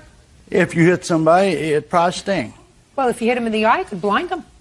Probably could. If you hit him in the ear, it could make him go deaf. Probably could. So why do you do it? I didn't. No, why do you let your son play with a BB gun? Well, you know, I imagine there's probably 40, 50 kids in that neighborhood got BB guns. I don't give a rat's behind about 40 or 50 kids. I'm asking you, why do you let your son shoot a BB gun? Because I don't see anything wrong with it. It's my yard. If he wants to shoot a pop can or something in the backyard, you know, that's no problem. You know, this guy's saying he got one shot over his head. I doubt it. How would you know? Because you can hear it coming through the... You can't hear a BB. Mr. Robertson. Yeah, it's like, when I say something... Yes. I mean, it's like we're talking about the swimming pool. You know, 19,000 gallons of water didn't go in her basement. You know, I did go and survey the damage. It didn't look that bad. Went into her basement? My insurance company took it. When I'm speaking, you see, you may be able... Is this your wife? Mm-hmm. Yeah. You may be able to interrupt her. Don't interrupt me. No, I was speaking. No. But when I start to speak, Mr. Robertson, you have to stop. That's the way we play here in my playpen. That's fine. Good. Can I see the damage to your house, please? Yes, ma'am. I have police reports as well, if you would like to see those. I would. And then also I've included estimates. Good. How many windows? 3 windows, and then the truck windshield. Well, either you or your son have lousy aim, sir. Would you mind asking this man if he did agree, you know, that I told him I'd take care of the window, and he said, don't worry about it, I just wanted you to be aware of it? Because after that date, we never shot anymore. When you first... Shh, don't answer him. It's like rock damage to me. No BB did that. Yes. Judge Judy, I would like to add, originally, the first incident he did offer to pay. The second incident was August the 11th, the date of the police report. And on the second incident, how many windows were shot out? That's when we discovered the damage of the second additional, the bedroom window, and then the truck window. Got it. Still have the BB gun, Mr. Robertson? Yeah. Still let your son use it? Like I said, nobody shot it since he said I shot his garage window out. Well, you don't know that, sir. You do work, don't you? You do No, work. I don't. You don't work? No. Why not? I'm disabled. What's the nature of your disability? Back. You I've have a had bad 5 back back. surgeries. Really? How can you shoot a BB gun with a bad back? A BB gun? Yeah, how can you pick up a BB gun? Well, how much do you think it weighs? Kind of hard to shoot. Well, incapacitating. Seems to be if you can do this, you can sit at a desk and answer a phone. Well, I'm just saying, I offered to pay for it. He said, don't worry about it. And that was the end of the shooting. He doesn't after want that. you. No, listen to me. He doesn't want you to worry about it. He wants you to pay for it. There's a difference. I offered to pay for it. Good. Ask my wife. Oh, I won't. She has to go home with you. That she has you my done made sincere your mind up. condolences. And like I said, you know, I thought you were innocent until you're proven guilty. That's what we just did. No, you didn't. Judgment for the plaintiff in the amount of $1,200. Thank you. That's all. It don't matter. 21-year-old Dora Spicer and her mother, Brenda Waters, are suing the father of Dora's children, Leonard Kiwi, for a loan to get his car fixed, the return of belongings, and pain and suffering. Who's Miss Waters? Miss Spicer, this is your former boyfriend, and you have 2 children with him. Is that right? Yes. How long have you been together? We were together a little over 5 years. How old are you now? 21. And how old are you? 24. So you were 19, you were a baby. You were... I was 16 when we got together. And how old are your children? 3 and 16 months. According to your complaint, things in the relationship went south. You had gone to bartend at a party. Mr. Kiwi came to the party. He didn't like the way you were dressed. He thought you were being flirtatious. You even went so far as to wear makeup. There was an altercation, and you left. Yes. Him. Yes. Took the children, and you went to your mother's? Yes. According to your complaint, he refuses to return your personal property. Yes. That's what the case is about. And that personal property, you're talking about your clothing? Yes. And your children's clothing? Yes. What else? My daughter's TV and DVD player that my mom bought her for Christmas. Your daughter, who's 3 years old, got a TV and a DVD player? Yes. Get over it. Now, Mr. Kiwi, let's deal with this one thing at a time, sir. Do you have her clothing?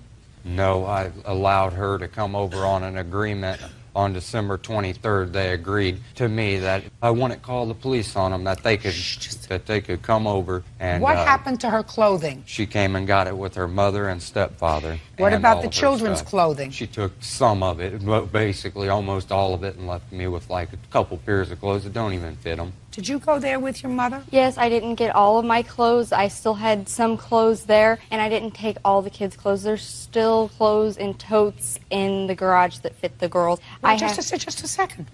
He's their father. Who bought the clothes? He did. My mom did. His mom did. His sister did. Well, you can't take all the clothing. I don't want all the clothes. You took some? Yes. Good. So, and some he has? Yes.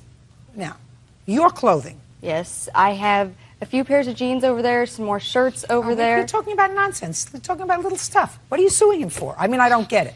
You were together 5 years. We're not talking about a couple of pairs of jeans, madam. No, but they're mine. I should be able to get them. Well, do you have her jeans? I found one pair of jeans that was in the dirty clothes, and that's the only reason she didn't pack take it up them. and get it over to her. Yeah. Now, let's get to your mother. I can't stand to deal with nonsense. You say that you loaned him $1,000 to fix his truck. Yes. When? It was September 12th. What year? Did she give you $1,000 to fix your truck? No, she found a gentleman who at a bar who works on vehicles, and at first I was going to sell my Explorer to him, parted it out. Did but then you he pay said he could- $1,000 to have your truck fixed? Yes, Okay. Now, it is your defense to that yes. that you had loaned her $3,000 a year before. Well, I took out a loan for $3,000 because I was $1,000 behind on rent, so I paid $1,000 on rent, and I gave her $2,000 so their house would not be foreclosed on because they've took out like 4 mortgages on their home. When did you give her the $2,000? Before the Explorer was fixed. Do you have any proof of that? The only thing that I would have had was be like from my bank that say I paid off the loan, but unfortunately I didn't bring that because it's not paid off yet. Okay. Tell me how it came about that you gave her the $2,000. Tell me about it. I'm a good judge of what's true Dora and what's was not. crying and stuff, and I felt sorry for him because I thought we were family then, but I can see, I guess we're not. And I was just being nice and helping him out. No, tell me how it came about. Did she come to you and tell you she needed the money? No, she spoke to Dora, and Dora was telling me about it. Look at me. When was it that your mother fell? Look at me. I didn't finish the question yet. When did your mother fall behind in her mortgage payments? It was back in 2005, and he did loan her $2,000, but it wasn't from a loan. It was with his 2005 income tax. I don't care what it was from. 2006. Your mother said it was 2006. It was 2006. So, how much money did you receive from him? $2,000, and it was paid back in monthly payments of $500 a month, starting with the month of April and ended in the month of August. Show me. I gave it to Dora, and they paid their rent with it. She gave me cash. This was never brought up about the $2,000. This was prior. We'd borrowed the money from him, and I've only got one mortgage on my house. I don't have 4 mortgages. Whatever, you have 4 mortgages, you have 1 mortgage. He loaned you $2,000. When? It was in March. March of what year? 2006. And what month did she fix the truck? September of 06. Yes. And how much did you pay him back, according to you? I paid him $500 a month for 4 months, starting in the month of April. It was originally agreed that we were going to start paying in May, the $500, but they were low on money at the time and stuff, so I started paying the money back in April. I paid him back $500 in April, $500 in May, $500 in June, and $500 in July. Did she pay you back any of the money? Not all of it. How much did she pay you back? I'm not sure. She'd give the money to Dora like she'd say, and then Dora would say that she was paying us, but I didn't see any of the money. In what month did your mother give you the first payment of $500? Around the 3rd of April because we didn't have our rent money. And when did she give you the second payment? Towards the end of May because we spent it on my daughter's 3rd birthday party. End of May. And when did she give you the third payment? Sometime in June, I don't know when. And the last payment, I guess sometime in July. I don't remember the exact date, but she paid us back. And that's why she made the agreement to fix the Explorer for us because we were down on money then. Tell me how it came about that you paid this $1,000 for him. My daughter had called me. Scott also has a Ford Escort.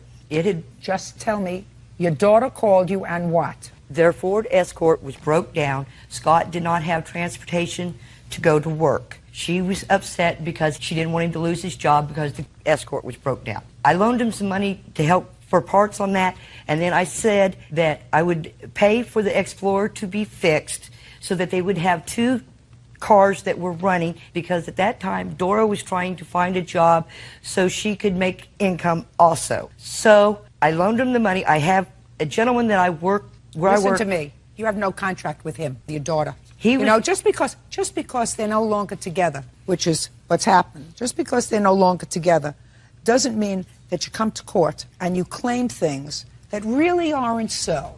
It sounds to me as if he wasn't totally a bad guy. A little controlling, perhaps. You know you're a little controlling, Mr. Kiwi. Yeah.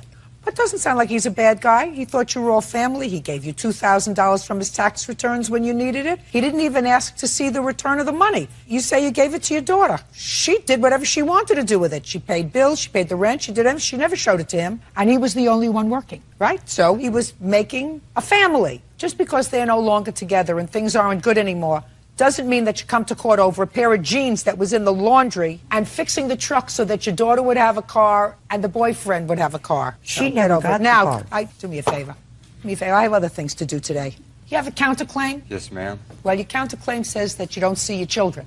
Yes. That's your counterclaim. Yes. That's for a different court, sir. Okay. Are you in another court about seeing your children? Yes. Do you see your children now? Every now and then, but it's a very big hassle because they will not take my children to the designated spot because it is not in writing. So since it's not in writing, they make me go to their house, and they know I cannot go over there because they have an ex parte. And when I go over there to see my kids, they call the police. Her mother comes out and stepfather and tries to kick my butt. So I got ex partes against them as well, her mother and stepfather. What arrangement? Uncross your arms.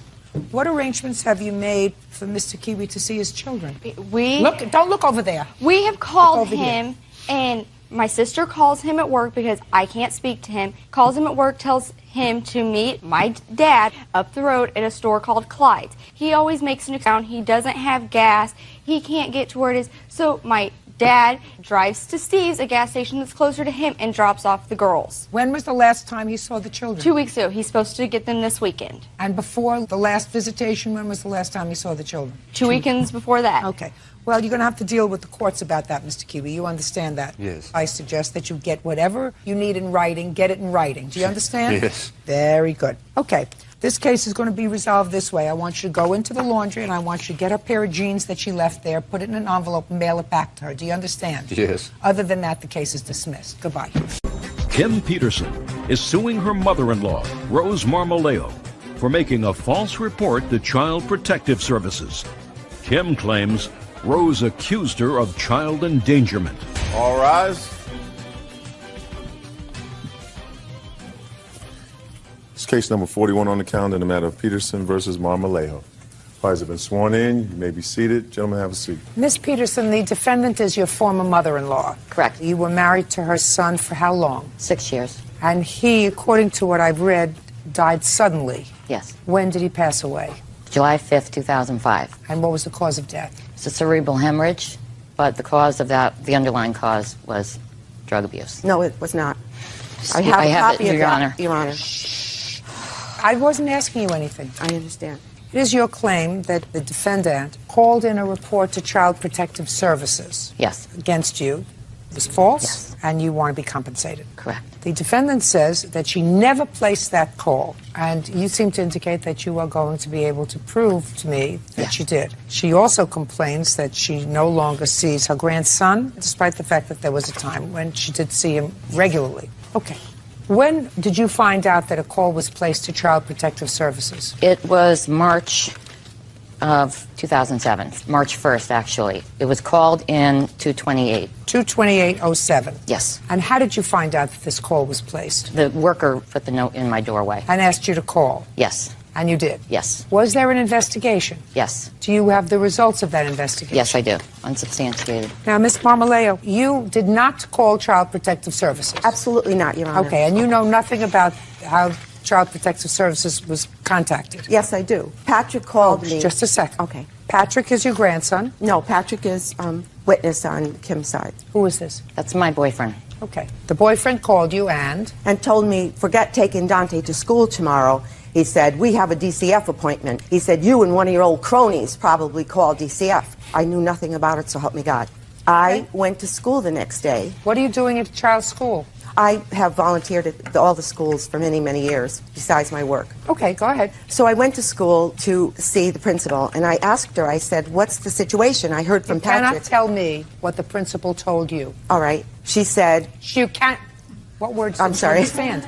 You cannot tell me what the principal said to you. I found out that the school You can't tell me what you found out. That's how I found out, though. I did not call. You did not call. I did email. You did not, just a second, you did not call, is what you said. Not. And you had no knowledge of it until the plaintiff's boyfriend called you and said, you're not taking the child to school anymore because of you, we have an appointment with Protective Services. Your now, Honor.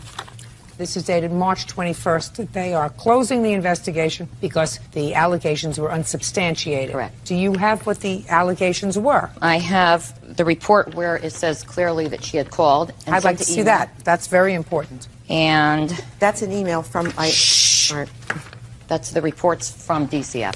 Investigation protocol. Well, it is perfectly clear that you called the worker. Absolutely. You're perfectly clear that you called the worker and made this report. I did not call DCF initially. I swear to you, I did not. I don't care whether you called initially. It says that you called them. I called March 2nd. After the fact because I was being blamed by Patrick, and I wanted to be sure to clear myself. I also wanted to tell the person we at need DCF, help and quick. Yes. Before that woman takes the child away again. Absolutely. She had done that before. That has nothing to do with Dante you. was frightened to me. He cried twice. I swear to you, Your Honor. Just a second. First of all, you can't lie to me. I'm not lying. Well, you did. Absolutely you did. You not. absolutely did. I did not make the initial call, Your Honor. I didn't use the word initial. I did. Listen to me. I didn't use the word initial. Well, I said, did you call Child Protective Services? You said no.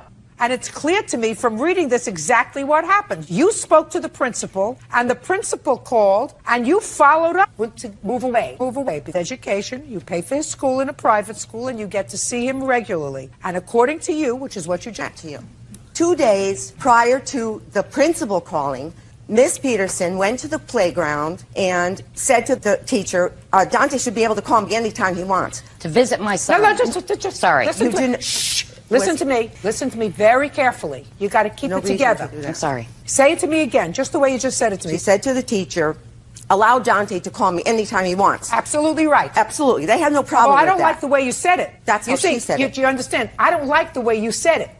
You said it as if she was saying something wrong. That's how she approached them.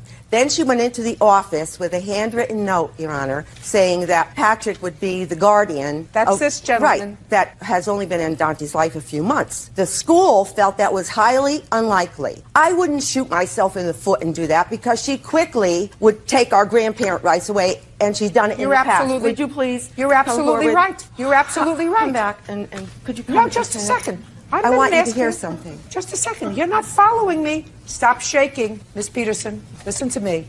I get it.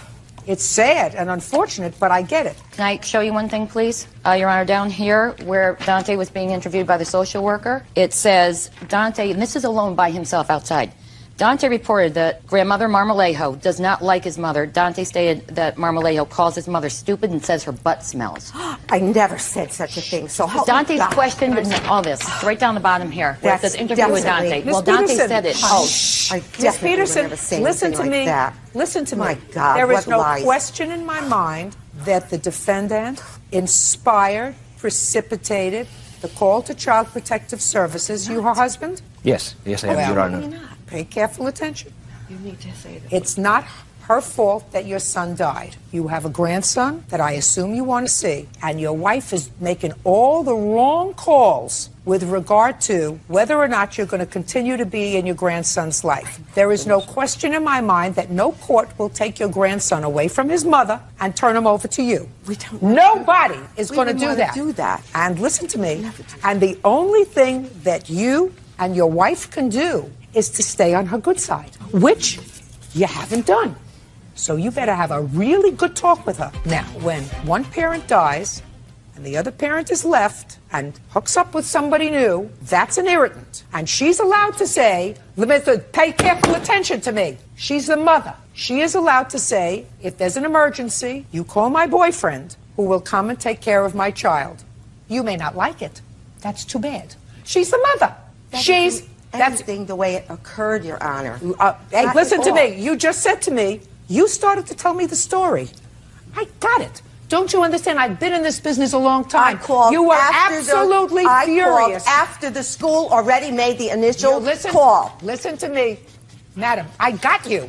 You were furious that you went into school. That's not true. You just told me. I was not furious, Your Honor. You were furious that you went into never school would say you feel that way. and changed the guardian to him. That's what you just told me. That's why the school got upset. They did. I did not. Would you please step Absolutely, positively not. School doesn't get upset. School may have said to you, that's strange. Not true. But 2 days later, you called up and said, we need help quick. And before that woman takes our child away again, please call me ASAP so we can talk. Dante Dr. cried Kingston, about that. What? That's you. He cried to me about that, Your Honor. So help me God. He did. So as a result of that, you spoke to Child Protective Services? My husband's on the school board. The principal told him the Thursday after. Don't tell me what the principal told him at all. It's hearsay. I'm telling you what the official report from Child Protective Services says. Your conversation with them. That's after I don't care if it's after or before. They made the call initially. Miss Peterson? Yes. You have to take control. I have. Listen to me. You have to understand something. You allowed her to put your son in a private school where she pays the tuition and she volunteers. First mistake. You're right.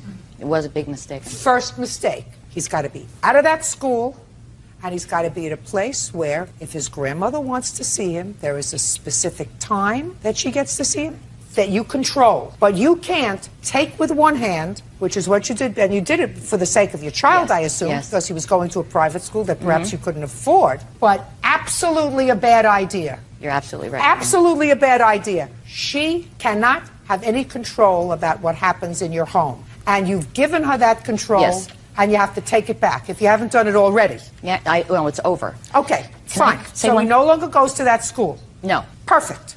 Because if you give them an inch, I and you treated may her be, lovingly. you may be Mother of the Year, you may not be Mother of the Year, but he's your son. And Thank once you. you give these people an inch, take a whole yard. Do it until they get it, that you're his mother and that you raise him. They had the opportunity to raise their son, good or bad. She knows Made I have always mistakes, been good to made her. mistakes or not make mistakes. Being good is not embroiling him in problems. And I absolutely find that this call was precipitated by you, and it was false, and it was based on the fact that you were afraid she was moving. Absolutely not. In the amount of $3,000. That's all. 21-year-old Michelle Williams is suing her ex-boyfriend, Howard Bell, for a series of loans. Michelle says instead of repaying the money, Howard went back to his previous girlfriend. Miss Williams, this gentleman used to be your boyfriend. Yes, ma'am. And unfortunately for you, you gave him a whole bunch of money. You say that you made loans to him for that money. Mr. Bell says, while he acknowledges that you gave him money, he says it's just that. You gave him money, it was a gift, there was never any agreement that he would pay you back, right? Yes, ma'am. How much money did you give her, Mr. Bells? Before I left to go to Michigan, before she gave me any money, I gave her like $125. What'd you give her that money for, sir? Because she gave me cigarettes and stuff while I wasn't working. So she supported you when you weren't working? Yes, ma'am. Fed you? No. My aunt fed me. Your aunt fed you. She just bought you cigarettes. Yes, ma'am. Shouldn't smoke, sir. It's not good for you. So you gave her $120 to pay her back? Yes, ma'am. For money that she spent on you? Yes, ma'am. Okay. But you didn't give her any money just for nothing? No, ma'am. But she gave you money just for nothing? Yes, ma'am. Why do you think she did that? She didn't give it to me for no reason. Well, what was the reason? To get my car out of impound so I could be with her. What else did she give you money for? She would call me like 3 times a day and ask me how much money I needed, if I needed more money or whatever. And I'd be like, just whatever you want to do. And she kept sending it. So how much money did you give him in total, Miss Williams? I think the exact amount was $1,892. But who's counting, right? And you just kept giving him the money. It started out as he just wanted enough to get his car to impound. And he'd call me the next day and say that it wasn't enough, he needed a little bit more, and that went on for about 3 days. Finally, when he did get the car out of impound, he ended up wrecking it. Is that right? Yes, ma'am. At least he's polite. Go ahead. And he called me and said that he was going to try and find another car, but he'd need to borrow the money to get it. And when he did get it, he would put it in my name when he got back up here. So he called me and tells me he found a car for $600, and he'd like me to send him that money plus another $50 for gas so he can get it up here. And he was going to have to put it in his name till he got here, and then he would put it in my name. So you sent him more money? Yes. And then he wrecked that car? Yes, ma'am. You're just like an accident looking to happen. Yes, ma'am. Like a big goofball. He couldn't put the car in your name because he wrecked it. Yeah. Well, he didn't want to tell me that he wrecked the car, so he didn't call me, didn't answer anything. And he finally shows up a week later and tells me he bought a car with his money, and he was going to put that in my name when he got up here after he fixed it. And what happened with that car? I wrecked it. Miss Williams, you sent him a whole lot of money, and it's money down sewer. But I don't believe that there were loans. I believe he just took off, and then you said, I gave him all this money because I thought he was going to come here and move in with me.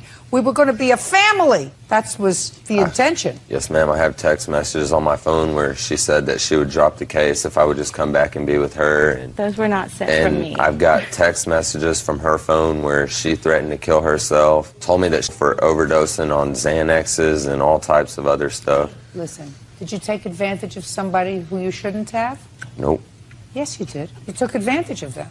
That doesn't make it a loan. You took advantage of them. You're not supposed to do that, sir. If you take advantage of somebody who is needy and maybe not stable, that makes you not a nice person. Even if you say ma'am 40 times. Miss Williams, well, I'm sympathetic with your plight. I am unsympathetic with the fact that you created a contract with Mr. Bells, because I don't think that you created a contract that is legally enforceable anywhere, and you know it.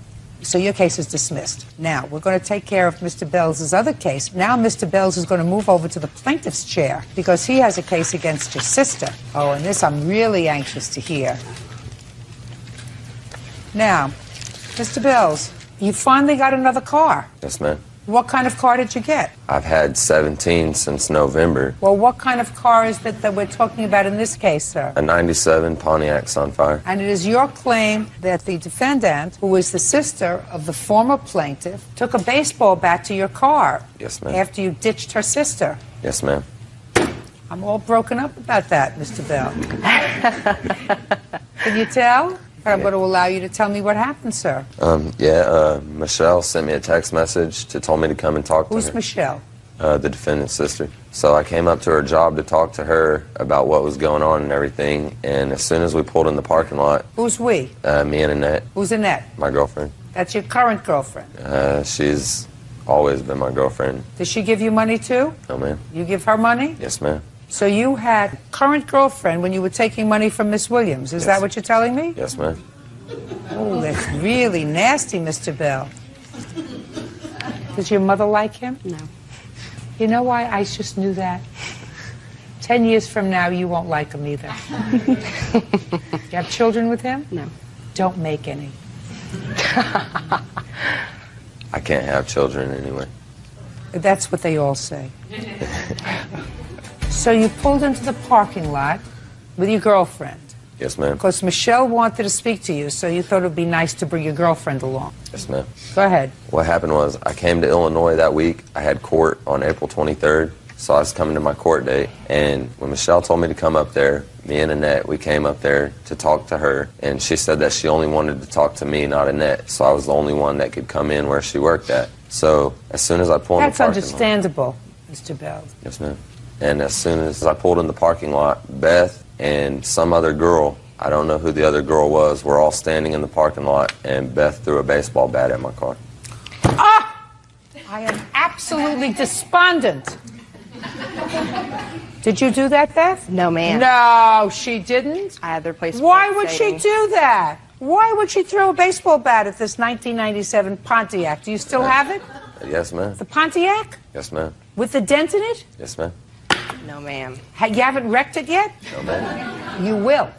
And then you will hardly even remember this dent that she says she didn't put in your car. Yes, ma'am. Good. Goodbye, sir.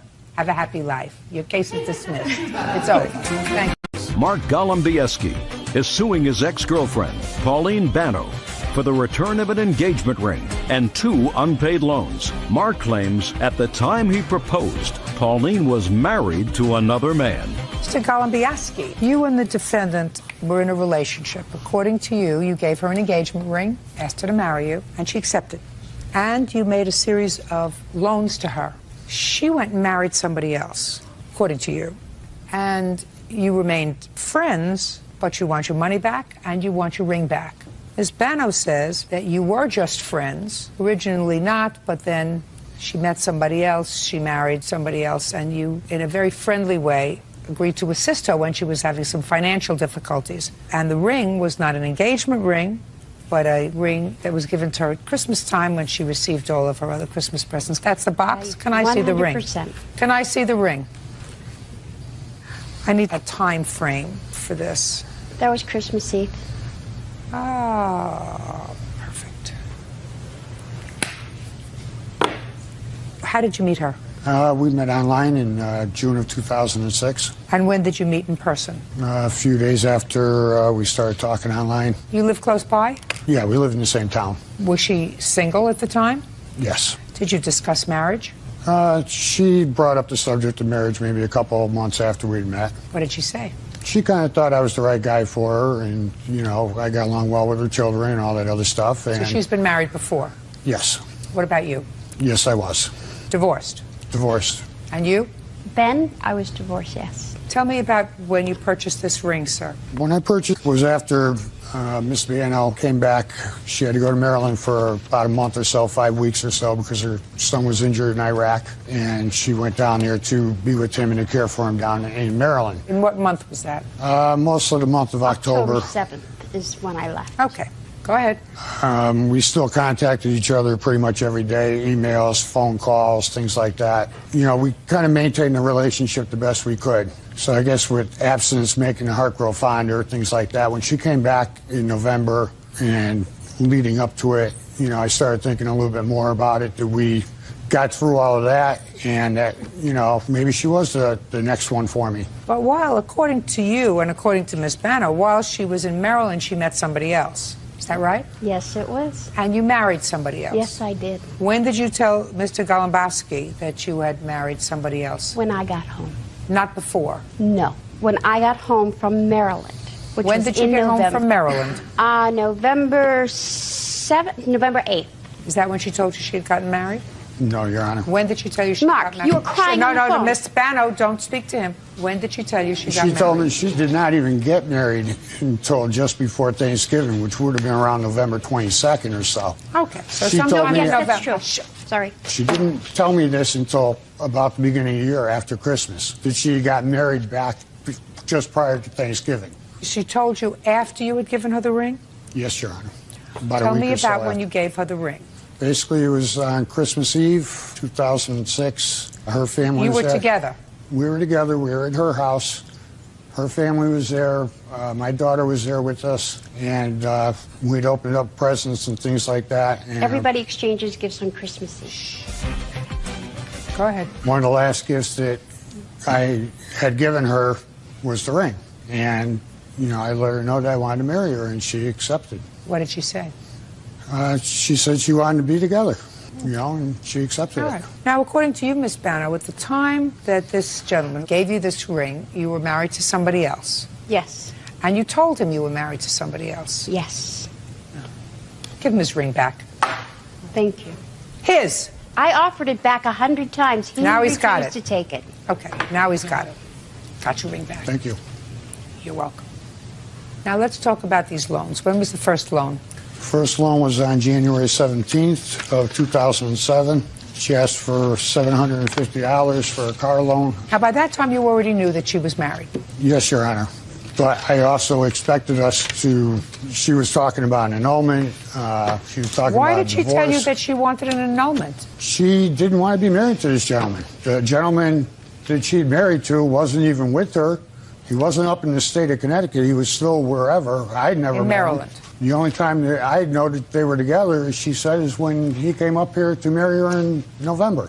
But you still dated Yes, Your Honor. from November, December, and into January. Is that what you're telling me? Yes, Your Honor. Okay. So according to you, and according to her, she needed $750. You gave her the $750, and according to Ms. Bano, she actually returned, and you accepted $350 on that loan. No, Your Honor. Not on those loans. There was a time around Christmas that she wanted, you know, we were out shopping and she needed some money, and I gave her the $300 then. What? And she had repaid that money to me in the cash that she's talking about, I believe. No, that is not true. Okay, so why don't you tell me, Ms. Bano? Okay, in the beginning, we did meet. Listen, I'm past meeting. I don't care meeting. You met, you married somebody else. Yeah, I You did. want- I met, I Fine. married somebody else. In Listen, December, I Ray. talked to him. Quiet. Get to the $750. I was telling him, we were talking. I told him I needed more money to put down payment on my new car. Okay? He Why offered did you tell him it. that? Why did you tell him that? We were just talking in general. I wanted the car now. I didn't want to wait. Okay? And he offered it, so I said, okay, I'll pay you back. I can pay you back half now, and I'll pay you back half the next week. He's like, that's fine. So, on the 18th, I deposited his check into my account. On the 22nd, I withdrew $300, and I handed it to him. He took it. The following week, I offered him money again. He said, no, just keep it. Don't worry about it. Okay, go ahead, cutie. When was the next time you told him you needed money? I didn't tell him I needed money. We're just having conversations. Okay, in conversation, the second time in conversation, we were discussing, and I was saying, we were talking about my income taxes, how I hadn't been here, blah, blah, blah, blah, blah, so on and so on. Just a second. Don't tell me about income tax. I read your answer. Yeah. According to your answer, you were having some financial difficulties. So what did you need money for in January? A car. You got the $750. You just said what I need money for in January. February. March. You mean you're still stringing him along in March? Yeah. What did you tell him you needed money for in March? We were just talking about money in general. He offered the money. He left a check on my kitchen table. My daughter picked it up. We asked, what is this for? He said, help you out with bills. I was like, thank you. We cashed it. We paid some bills. Oh, let me tell you something. Mr. Golubieski, kiss the floor, look up to God, and say, thank you, God, because but for the grace of God, she could have married you. Then you would have been in real trouble, sir. Right now, the guy in Maryland has to worry about He doesn't have to worry about shenanigans. anything. Judgment for the plaintiff in the amount of $1,900. That's all. Parties are excused. You may step out.